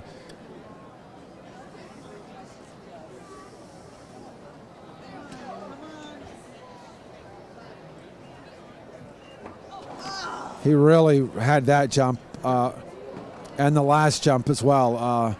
That's very unusual for this horse. You never see that horse have 3 jumps down. I'm not sure if Laura was concerned about the Liverpool with the lights, but, there is a very, very strong glare, and she rode that very strong to the Liverpool and, had the Liverpool and then sort of ran out of the room to the last jump. Yeah, and that was a little uncharacteristic for that horse. Huh? I expected a little better performance, but you might be right. He might be dealing with some, with that rib injury that you just don't know how injuries affect horses. I know a lot of horses that I've dealt with in the past that have had soft tissue injuries, not a rib injury, but soft tissue. You can scan these things and they should be healed, and they say they're healed, but you really don't know how comfortable horses are coming back after injuries. Yeah, and the other thing, it's not like a human. A human can talk. It can tell you where it hurts and how much it hurts, but, we can't talk to these horses. So, they're getting great care, the best vets, best technology, all the machines known, and you know, again, we wish these animals could talk to us. You know, I think we owe a little bit of an apology to some of our fans who aren't here tonight, that weren't here today, that are dealing with the frigid temperatures up north. Here we were complaining about the heat today, and we have to apologize for that. I know it's a struggle, especially dealing with the cold up north and dealing with horses. So hope you accept our apologies. Now we're seeing Andres Rodriguez on his horse Caballito. He actually qualified on another horse, on a horse he has named 50-50. And I didn't see him go on that horse, but he did jump a double clear. And I actually talked to Andres earlier today. I watched this horse go, and he had one down early, and then he was very slow. And I asked him why he was so conservative, and I didn't realize he had already jumped a clear round on his other horse. So he said, well, I had already jumped a clear. I knew I was qualified, so I just took it easy. Well, that was a pretty fast 4 faulter. It's got him ranked 7th right now, so he's got to be pleased. He's well within the prize money. Yeah, when he had that jump down, he opted for the 4 strides down the last line to be a quick 4 faulter. Now, I didn't look at the prizes. Jimmy, what would a rider make winning this class tonight? Any idea? Yeah, I'm not really sure what they're going to get for this class. I'm guessing. I think first it's 100. Oh no, I'm sorry. This is a $370,000 class. So that's a big paycheck. Yeah, they're probably getting first place is going to get somewhere close to $100,000, maybe in excess of $100,000. So nice payday for today. So being that fast 4 faulter, that's going to get him a nice paycheck. Now we're going to see our Russian rider Lyubov Kochetova on Aslan. This is a horse she's had for several years. She knows him well. Big scopy horse, big powerful jump. I think the biggest thing with Lyubov that she used to deal with was the time allowed, and that is not an issue with her anymore. Came in there maybe a little too strong and too flat, and had 5A down behind, and then did 5 strides to the Liverpool. Yeah, she's a very aggressive rider. This horse has a very big stride. I would have to predict at this point she's going to be doing the 5 strides to the triple with the way the first part of the course has gone. I would guess, because you know, she's one of the few riders that did 5 strides to the Liverpool. You know, my guess would be she'd catch a very strong triple bar and really let the horse step up there in 5. Wow.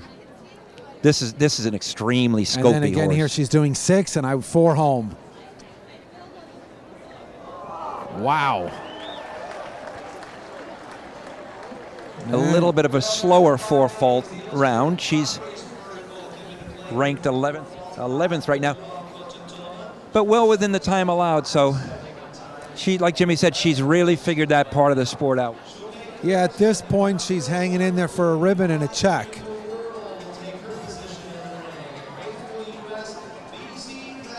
Well, here we have Beezy, your sister-in-law, reigning World Cup champion right now, 2-time Olympic gold medal winner. This is a horse she purchased a couple years ago. I think, you know, she bought this horse, you know, for the future, thinking maybe Olympics in 2012. She bought this horse in Simon, owned by Abigail Wexner, and just, you know, this is a horse with a big jump, very scopy horse. Previously ridden by Gregory Wathelet, and you know, we'll see. We keep talking about the leave outs. Beezy was maybe thinking 4 strides down the last line and maybe 5 to the triple, and now she's seen it being ridden in those options. So I think she can be a little confident knowing it can be done. I know my brother John is really counting on her going clean tonight. This horse has had most of the winter off. They really wanted to come into Palm Beach with fresh horses. They pulled the shoes off of Simon. They pulled the shoes off of Cortez. And BZ did the 5 strides from 5AB to 6. So already, you know, the one place where there's the option line, she left out, and I think she's already setting her horse up, you know, open up his stride for that triple combination line. So this will be interesting. I predict she's going to do the 5 to the triple. She wants to get there a little early in the 5. Balance. Come on, BZ. Oh.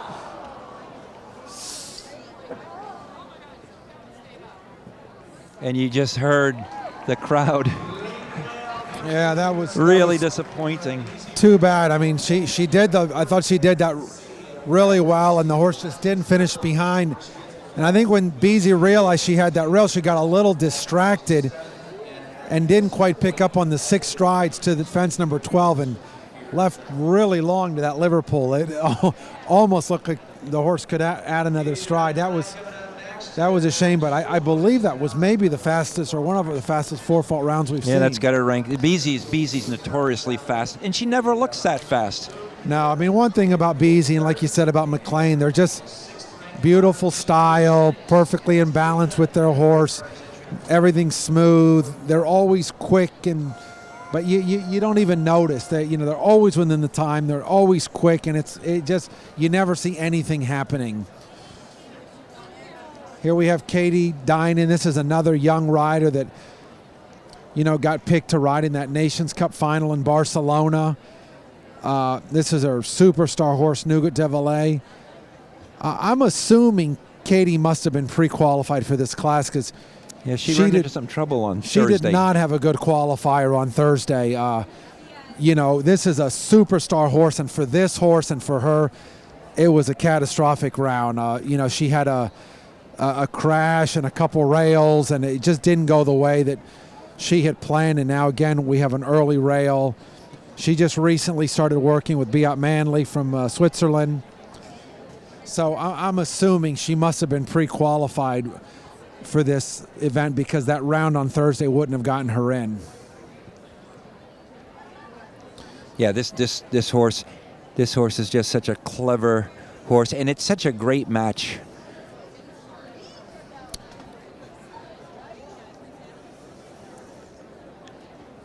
Let's see how he handles this triple after her mishap on Thursday. And that's odd. This is a smallish horse, and she did 5. I wouldn't have thought 5 for this horse. He can really bounce and add up, and you know, then there again, the horse just aggressive to the Liverpool, and that was strange. I definitely would have thought she would have done 6 strides of the triple combination. But I think when you make a major change in your program, it can take you off your game a little bit. I think the new trainer needs to learn a lot about you as a rider. The new trainer needs to learn a lot about your horse. I think transitions can sometimes be rough, but I think they'll get things sorted out quite quick. Yeah, you know, now she's with a new trainer, new program. You know, that's, you know, just coming into Palm Beach. You know, top level, you know, that can be very difficult. This is a special horse. This next horse, Sella, ridden by Ben Mayer. This is one of our winners on Thursday. Yeah, winner on Thursday and winner 2 weeks ago tonight. He was the winner of the Grand Prix. This is just an unbelievable horse, unbelievable rider. This is the number 2 rider in the world. And this is a horse previously ridden by Mario Delorier. This is a horse he found and bought in Europe. This horse was bought from Peter Lowers by Jane Clark. And just last year, this horse was teamed up with Ben Mayer and just had unbelievable success. You know, I was speaking to Ben the other day in the schooling area, and he was telling me it's just such a pleasure to have a horse like this. And he says you truly look at a horse like this like it's a Michael Jordan of the sport. It's exceptional. He says, and he said, you know, every top horse has its little ticks and things you have to work on. But he basically said they just let this horse warm up during the week over a small 3'6" course just to keep it, a little bit jumping fit. Yeah, this is an amazing horse. I mean, the biggest thing about this horse, but I think you sort of have to ignore it and let her be, this horse tends to swap off her leads a lot behind. She loses her lead in the turns, and, you just sort of have to ignore it and sort of let her be. That's the biggest thing with her. There she's doing it again right through that turn. Choosing adding the the stride. Got there a little deep, and it's going to get a little long, but wow, what a horse. And I think Ben realized exactly what was going on and really was there to help her out. What a horse and what a rider. Clear. Like you said, that horse is like a Michael Jordan of the sport. We have a few of those. Back in when we had Simon we had Authentic, and Sapphire was sort of the same deal. Nowadays, that's just an unbelievable mare. I would say Jane Clark is very happy with the success of tonight so far, but also the consistency that they're getting out of that combination. Yeah, that's a horse that, doesn't want to let you down, gives you her all. And Ben's a rider that doesn't really let you down. He's always there. So when you have a horse rider combination that are both giving it their all every, night in and night out, you have a winning combination. And that's what our viewers, I think, really need to appreciate and understand. It's not just the horse. It's not just the rider. It's a real partnership. It's a real team. Okay, our last rider here, we're going to see Ken Farrington and Willow. This is a feisty horse, a little bit hot and aggressive, and that's maybe the one thing that works against this horse. It's a very careful horse. It's a fighter and it's a winner, but maybe just needs to settle down a little bit and just needs to chill. The other day he had one down, and 2 weeks ago he had the last jump down because the horse was just getting a little aggressive. Actually, Kent and I spoke the other day, the day of the qualifier, and Kent bounces ideas off of a lot of people, and we talked after the class, and we talked about maybe this horse, he needs to be a little prompt early in the course, thinking about the time, and then the second part of the course almost act like he's starting over and just let the horse settle, because this horse really tends to get wound up, and as the course goes on, it starts to build and build and build, and usually the rail comes late if he has one. So what you're saying is the horse just gets a lot more excited as the course goes on, huh? Just like you said, late rail.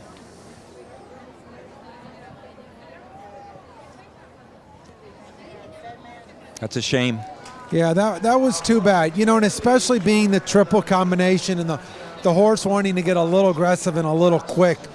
I think had that triple combination been earlier in the course and maybe later on they would have been singles or a line, he could have put the horse back together and, it would have been a different outcome. But, unfortunately, that's something that he's going to have to deal with, and that's a relatively less experienced horse, and especially when you're talking about these conditions and the lights. But that's a big-time horse for the future, and definitely a horse that he's aiming towards the WAG.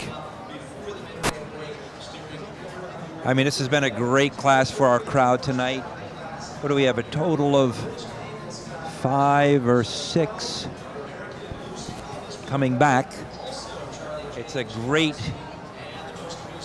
group of horses.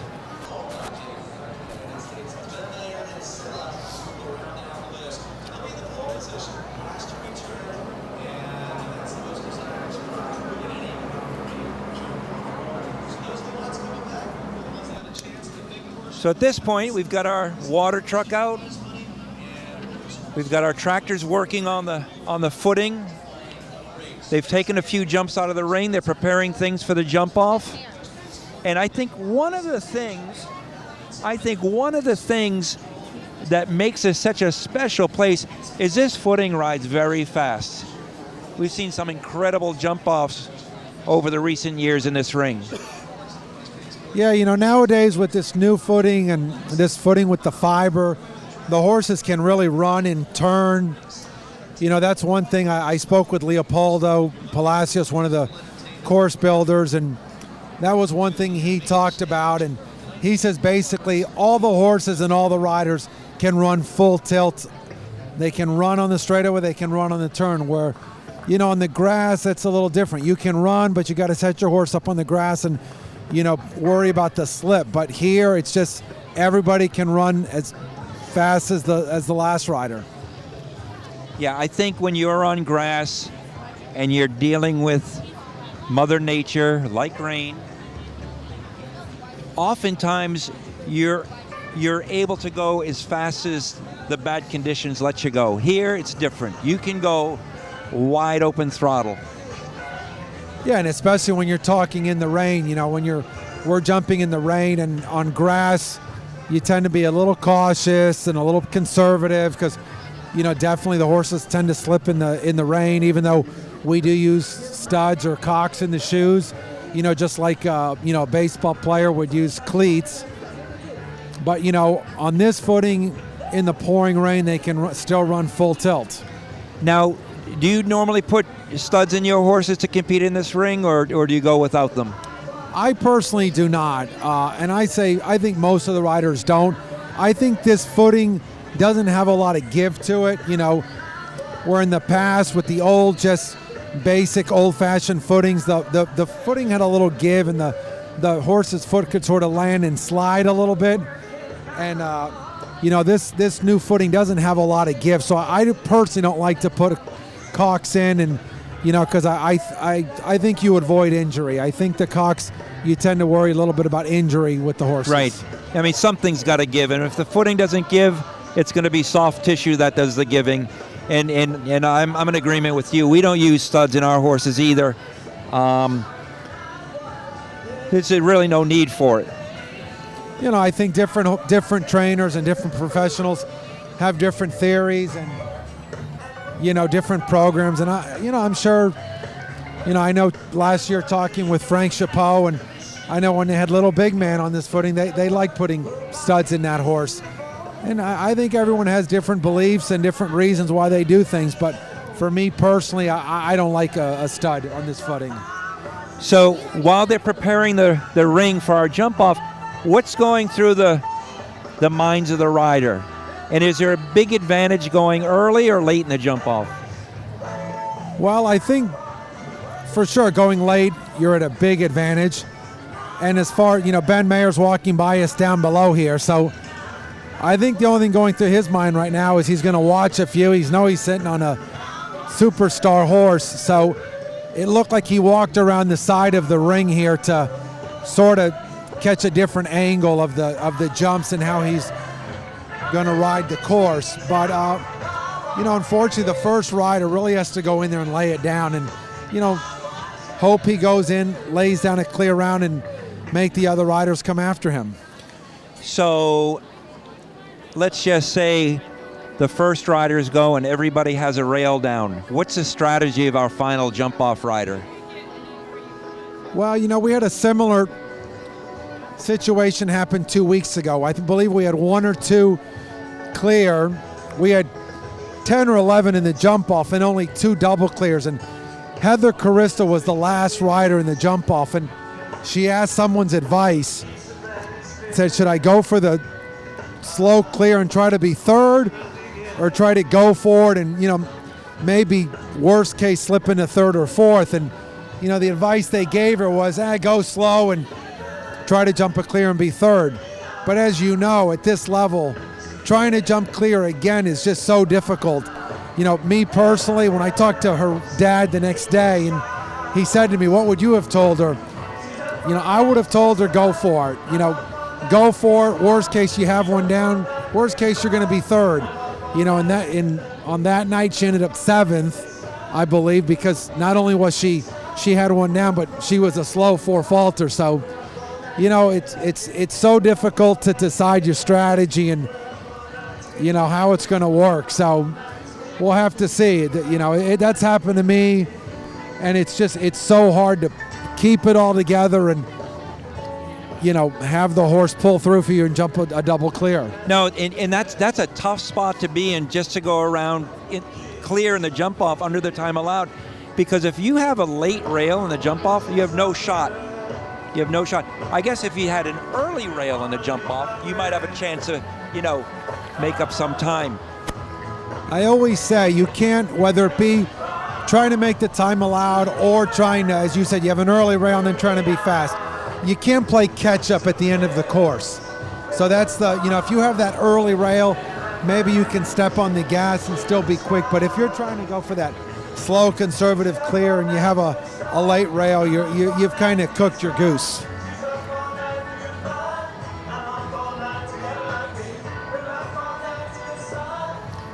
So it looks like we're just moments away from our tractor drag. I think this is quite impressive to me, just the tractor drag. Here we've got 1, 2, 3, 4. We've got 6 John Deere tractors out here, getting the ring drug about as quick as you can get it done.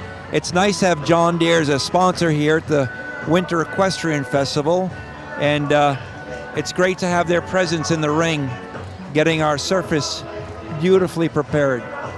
Yeah, they've done an amazing job with these tractors. It's not like there's just 1 or 2 out there. They're on the job running around. And you talk about sponsors. We have the Rolex clock. We have a couple of them out here in the ring, and Rolex has stepped up this year and really put up a lot of money, and a big sponsor here at our Winter Equestrian Festival, and really stepped up the prize money for all us riders. So great benefit for us. They sponsor top level events all around the world, and now they've stepped up and done it here in the United States.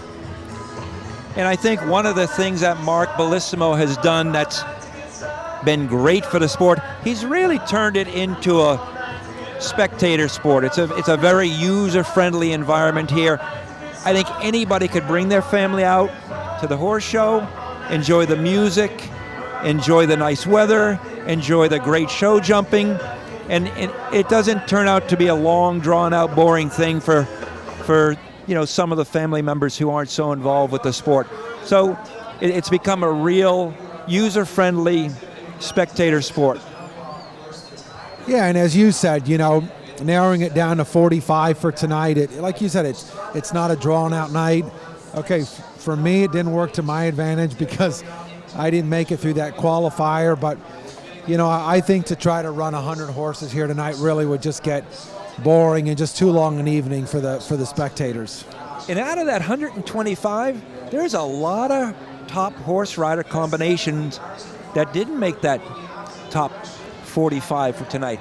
And that's what makes this circuit extremely competitive. I mean, there's some great teams in the stable area tonight not attending that in their own right could be out here next Saturday. For sure. For one rider that comes to mind, we have, past, gold medal winner Rodrigo Pessoa. Just he had 2 in the qualifier, just didn't go his way. He had 2 down on each of his horses and just didn't make it tonight. So, I think he was a little upset about that. Todd Minikis, another rider that did make it in here tonight.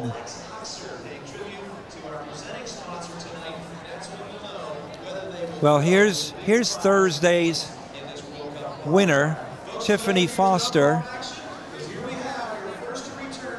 This is going to be a strong combination anywhere in the world, Jimmy.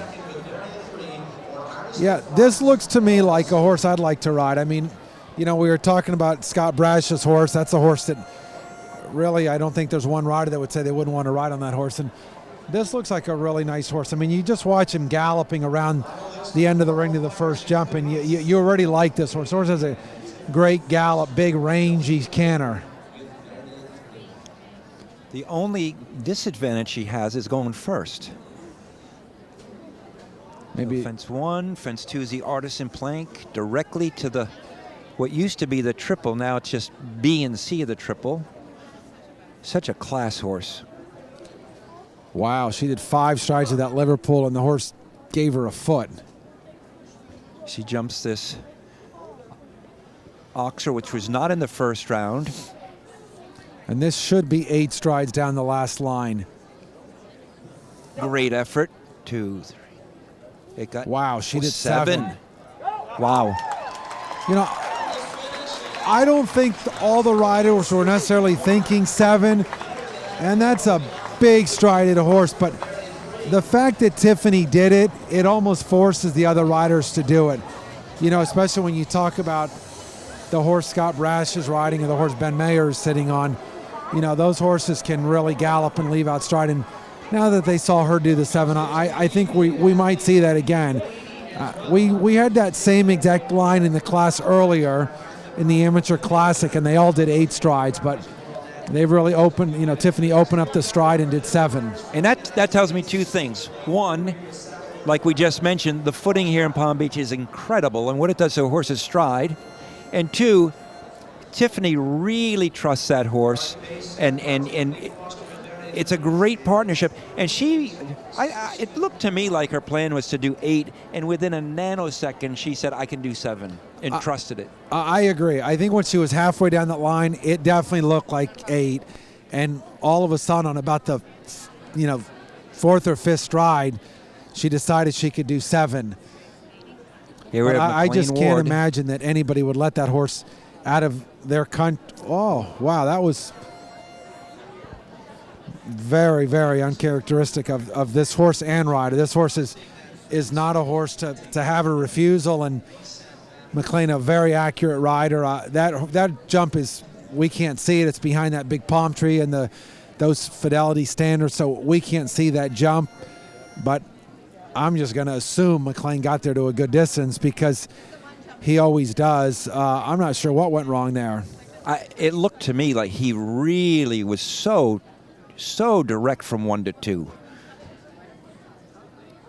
Quite a bit more direct than Tiffany. Yeah, and McLean is, unfortunately with the refusal and, now the added time on, he's just sort of finishing to have a nice round.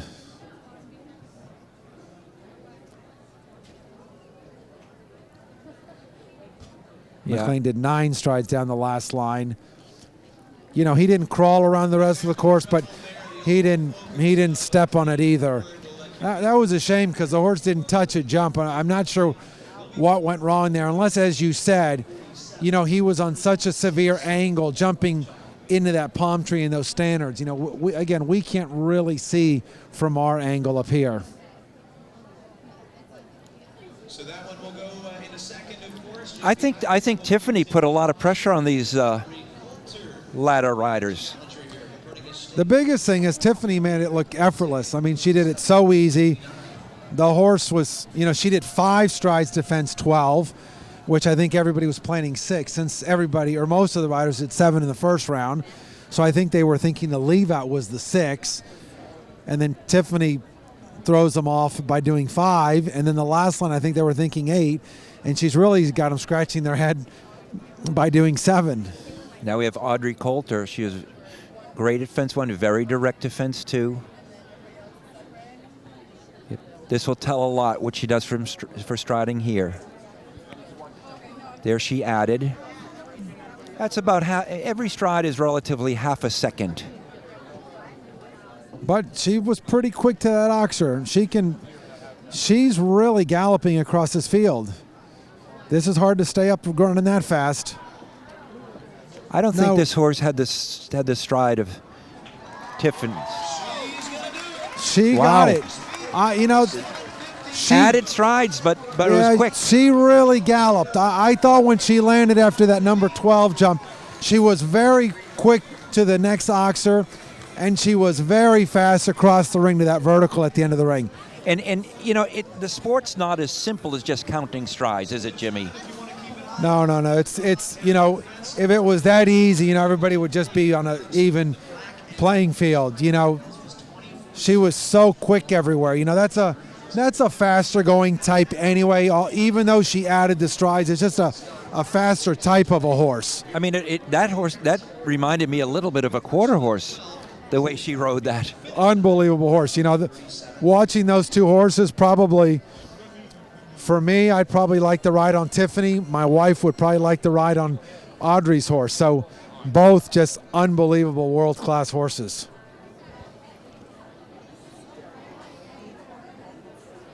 Well, here we've got #1 ranked rider in the world, Scott Brash. It'll be really interesting to see his strategy. Well, I know his strategy. His strategy is going to be go fast. This horse, 3. that was very fast. And he did the same striding here. And did the same striding here. Look, and he's already now angled got onto the next jump. Outstride. He's got way more stride and really angling this oxer. Wow. Wow. Yeah, I think he's up on her. He needs a little Had to luck slow here. down here. Whoa. Oh, wow. Wow. That's going to be tough to beat. I thought he was going to lose it for himself there. That horse was at the end of his stride doing the 7 strides to the Rolex. You know, but we talk about these horses. That's just an unbelievable horse, a championship horse, a fast horse. That horse has everything we ask for in a horse. And I was just going to say, we keep talking about the horses. That was an unbelievable ride. I mean, he totally committed to the 7 and gave that horse a little bit of help it needed when it was at the end of his stride. That was a beautiful partnership. Yeah, because really, Scott did not get to that vertical the way he really wanted to. He had to add up to the vertical. So to add up to that vertical and still run down there and do 7 was just unbelievable. As he was getting to that Rolex Oxer, it looked like it was maybe going to get away from him, but he looked cool as a cucumber. I mean, where do you see this? This is right here in Wellington, Florida. This is just the most amazing display of show jumping. It's exciting. You know, I don't know that can be caught. Maybe Ben Mayer, because he is the #2 rider in the world. But Scott did not leave the door open anywhere. No, I mean, maybe he left a tiny crack to the second to last jump, but I just don't see it happening. Here we have Lucy Davis, one of our younger riders tonight. The strides are the same there. She did the 6. She did the stride the same, but not as well. He curved the 6, so he was already going back to the black Oxer. And this... There she's too wide. A little wide. She's not off because she caught a... And there's this. This is like a horse race. Beautiful. Good enough for second place. I mean, that's making Tiffany look like she was a little slow. You know, it's unbelievable that they can run this fast at these jumps at this height. They're running at the jumps like there's nothing between the standards. I mean, it'd be hard enough to do this course in 35 seconds if there were nothing between the standards. Now put the rails in the way at 1.50 and 1.60. It's just unbelievable what we're seeing here tonight. You know, and you're seeing the epitome of galloping forward and in balance. And the riders at this stage, they're not really doing much to help the horses balance. This is almost natural balance at this stage for the horse, huh? That's been either God-given to them or has been trained into them. But at this stage, nobody's considering the horse's balance at that Rolex jump, doing it in 7 strides. No, I mean, we're seeing the best of the best. We're seeing the best horses. And, you know, as you said, the horses are so well balanced. I don't think there's not one horse that we're seeing in this jump off that was a fluke and you went, wow, how did that one get in the jump off? And I think the nice thing about that nice solid jump at the end, you know, I think the reason they're getting away with doing the 7, that's such a solid jump. It's probably the most solid jump on the course, so they can really gallop at it, and the horses are really respecting that last jump. Now here's a fast rider, Charlie Jane. He's always been a fast rider. This horse is very quick across the ground. And he did 7 there, I believe. And they've all done 7, the ones going fast, and 8 here. He's maybe thinking 5. Nope, did 6. A little long.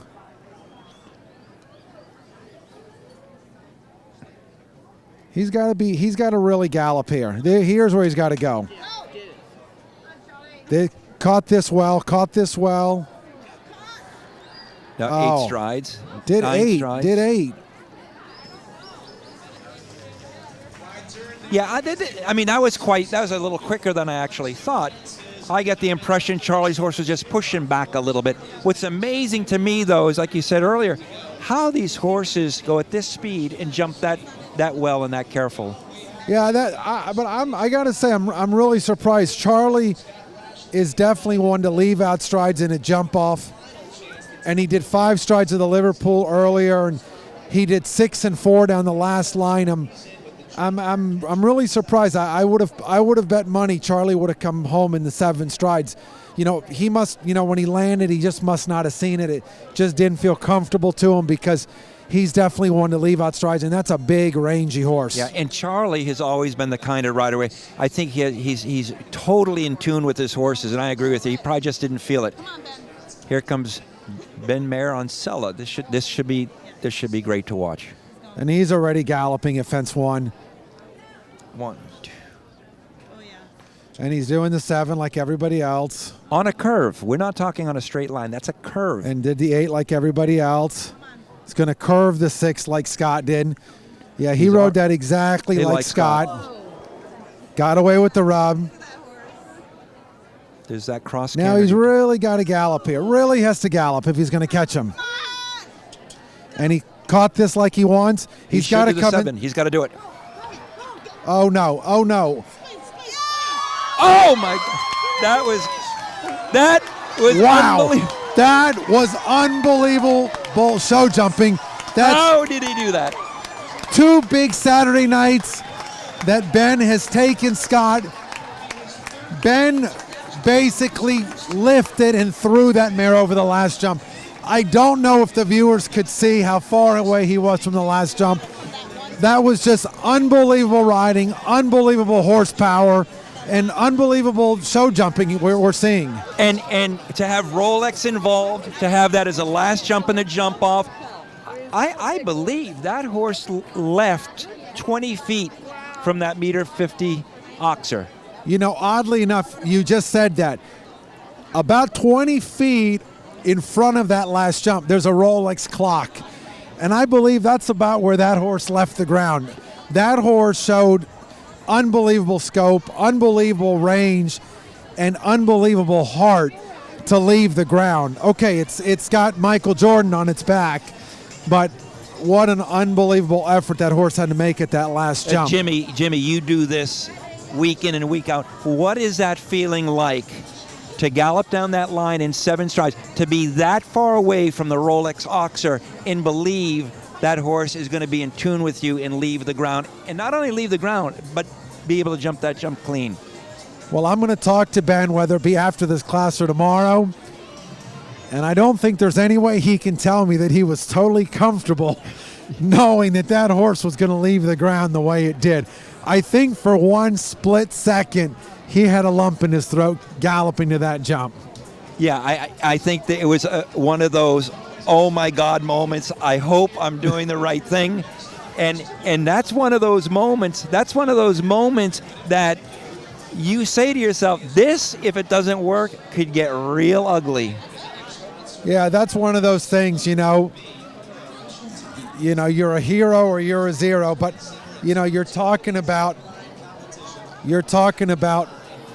Ben Mayer on one of the best horses in the world, and Ben got it done. He didn't second guess it, but for sure, for 1 split second, he had to have a little bit of a lump in his throat. But Frank, I think whether you were watching at home or here live, you couldn't have asked for better show jumping here in Wellington. And again, to have this event sponsored by Rolex, what an unbelievable class.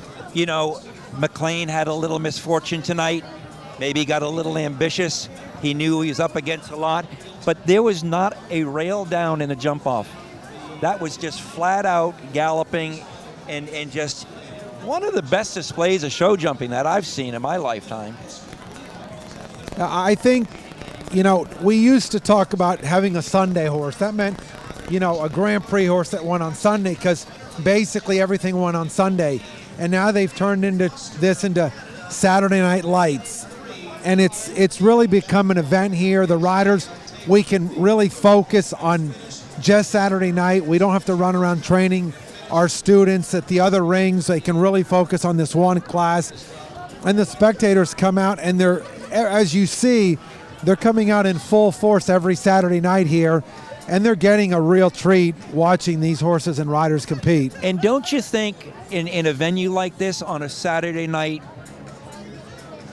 our chef to keep, Robert Ridland, and people like that can really study exactly what's going on with our top horses and riders?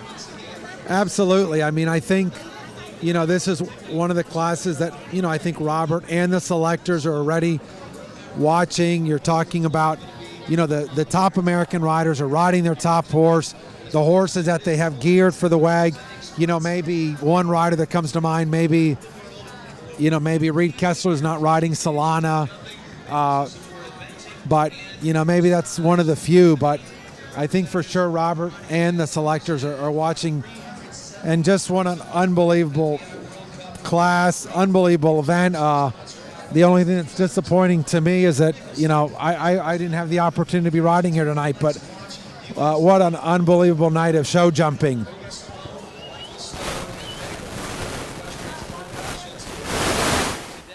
Again, the top 7 will ride for the awards, ladies and gentlemen. And we'll start off with that 7th place honor. Number 1286, Rothschild, and McLean Ward will come in to accept. McLean riding again for Sagamore Farm.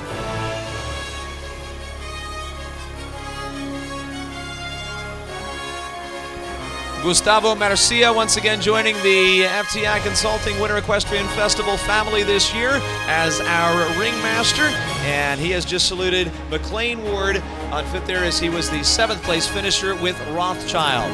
Moving up the list to 6th place, we'll salute Verde 3 and Tiffany Foster. Tiffany again our leading lady rider, and 6th place in the overall results for tonight's World Cup qualifying Grand Prix.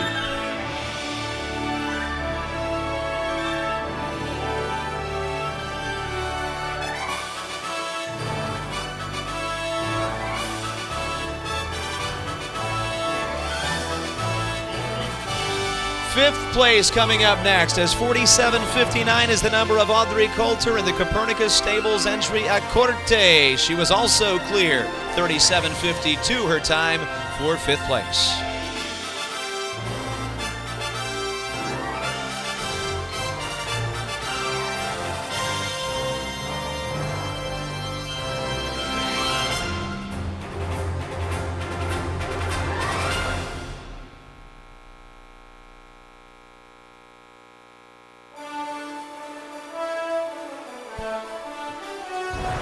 We climb the list once again, and now it'll be 4th place that is honored next, as 435 will be the entry number, and that will be Charlie Jane and Alex Jane and Mara Thatcher's Chill RZ, once again finishing in 4th place.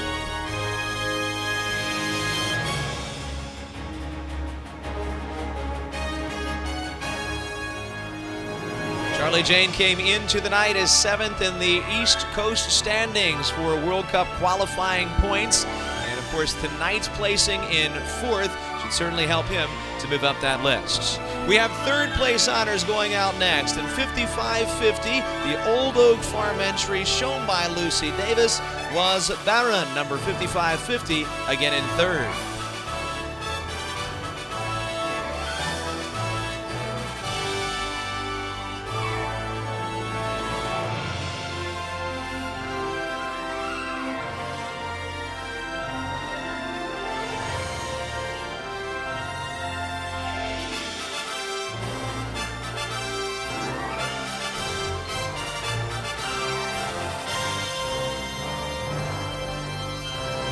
Well, of course, it did come down to the wire here, ladies and gentlemen. The battle for the pride of Great Britain, as we saw the lead in the hands of Scott Brash and Ursula 12, and he ends up then 2nd place, outdone by just a fraction of a second, but 35.70, certainly a very respectable time for that runner-up finish.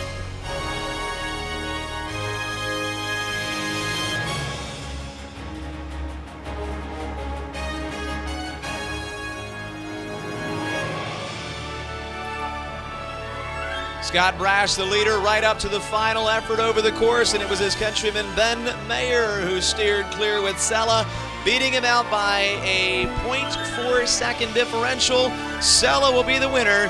Entry owned by Jane Clark, and Ben Mayer will now step up for the winner's share of $370,000, as well as those valued points in the World Cup qualifying.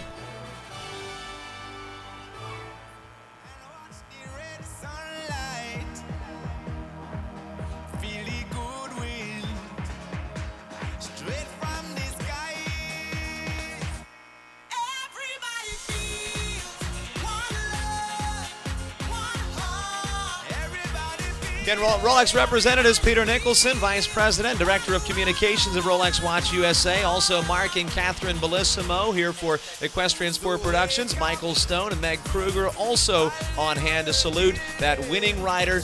Third time he's taken a major victory here this year, Ben Mayer and Sella for the owner, Jane Clark. Of course, he represents Great Britain, and Ben, we're going to ask you to take your way back to center there, as we will be honoring your finish in this World Cup qualifying class and honoring your nation, of course, the nation of Great Britain. We'll ask all of you to please rise for that national anthem.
Salute to Great Britain. In fact, the top two riders of tonight's competition from that homeland, and 35:30 then being the winning time, turned in here tonight by the last in the class, but the fastest of all, Sella and Ben Mayer for the owner, Jane Clark. Now it's time for them to celebrate the win in our $370,000 Saturday night main event, the FEI World Cup Grand Prix, presented by Rolex. Let's hear it for all of our top contestants in this Grand Prix. Again, international cast of characters from 11 nations. Great Britain takes the victory here on Saturday.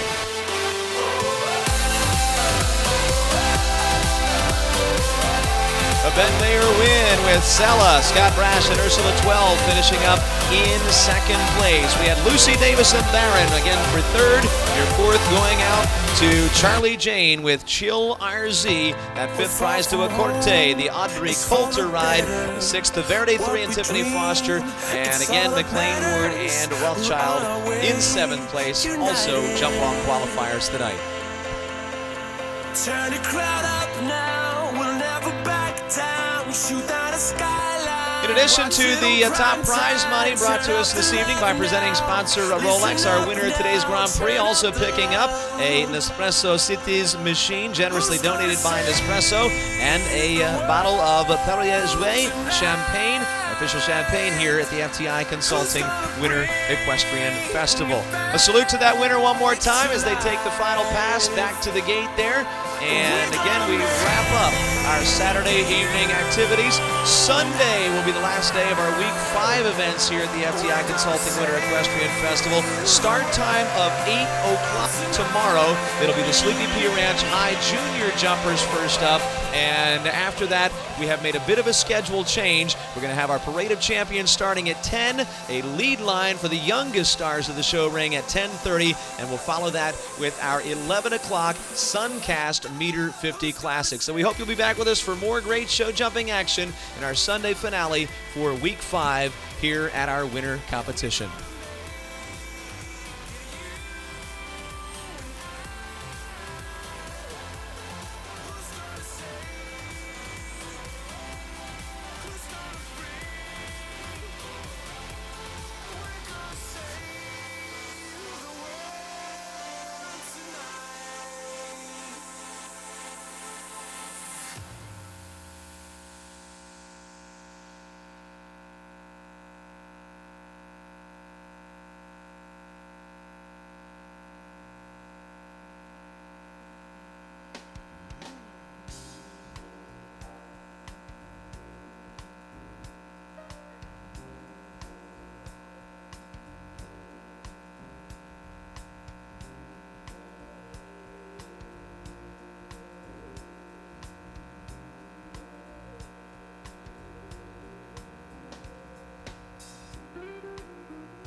Well, ladies and gentlemen, again, we're wrapping up things here for Saturday evening as far as the competition is concerned. You're certainly welcome to hang out and enjoy yourselves here on a beautiful Saturday night. And certainly we're happy to have with us the Eclipse Band, who have been our musical guests throughout the evening. They're going to take us out with one more number to keep things light and lively here on Saturday night.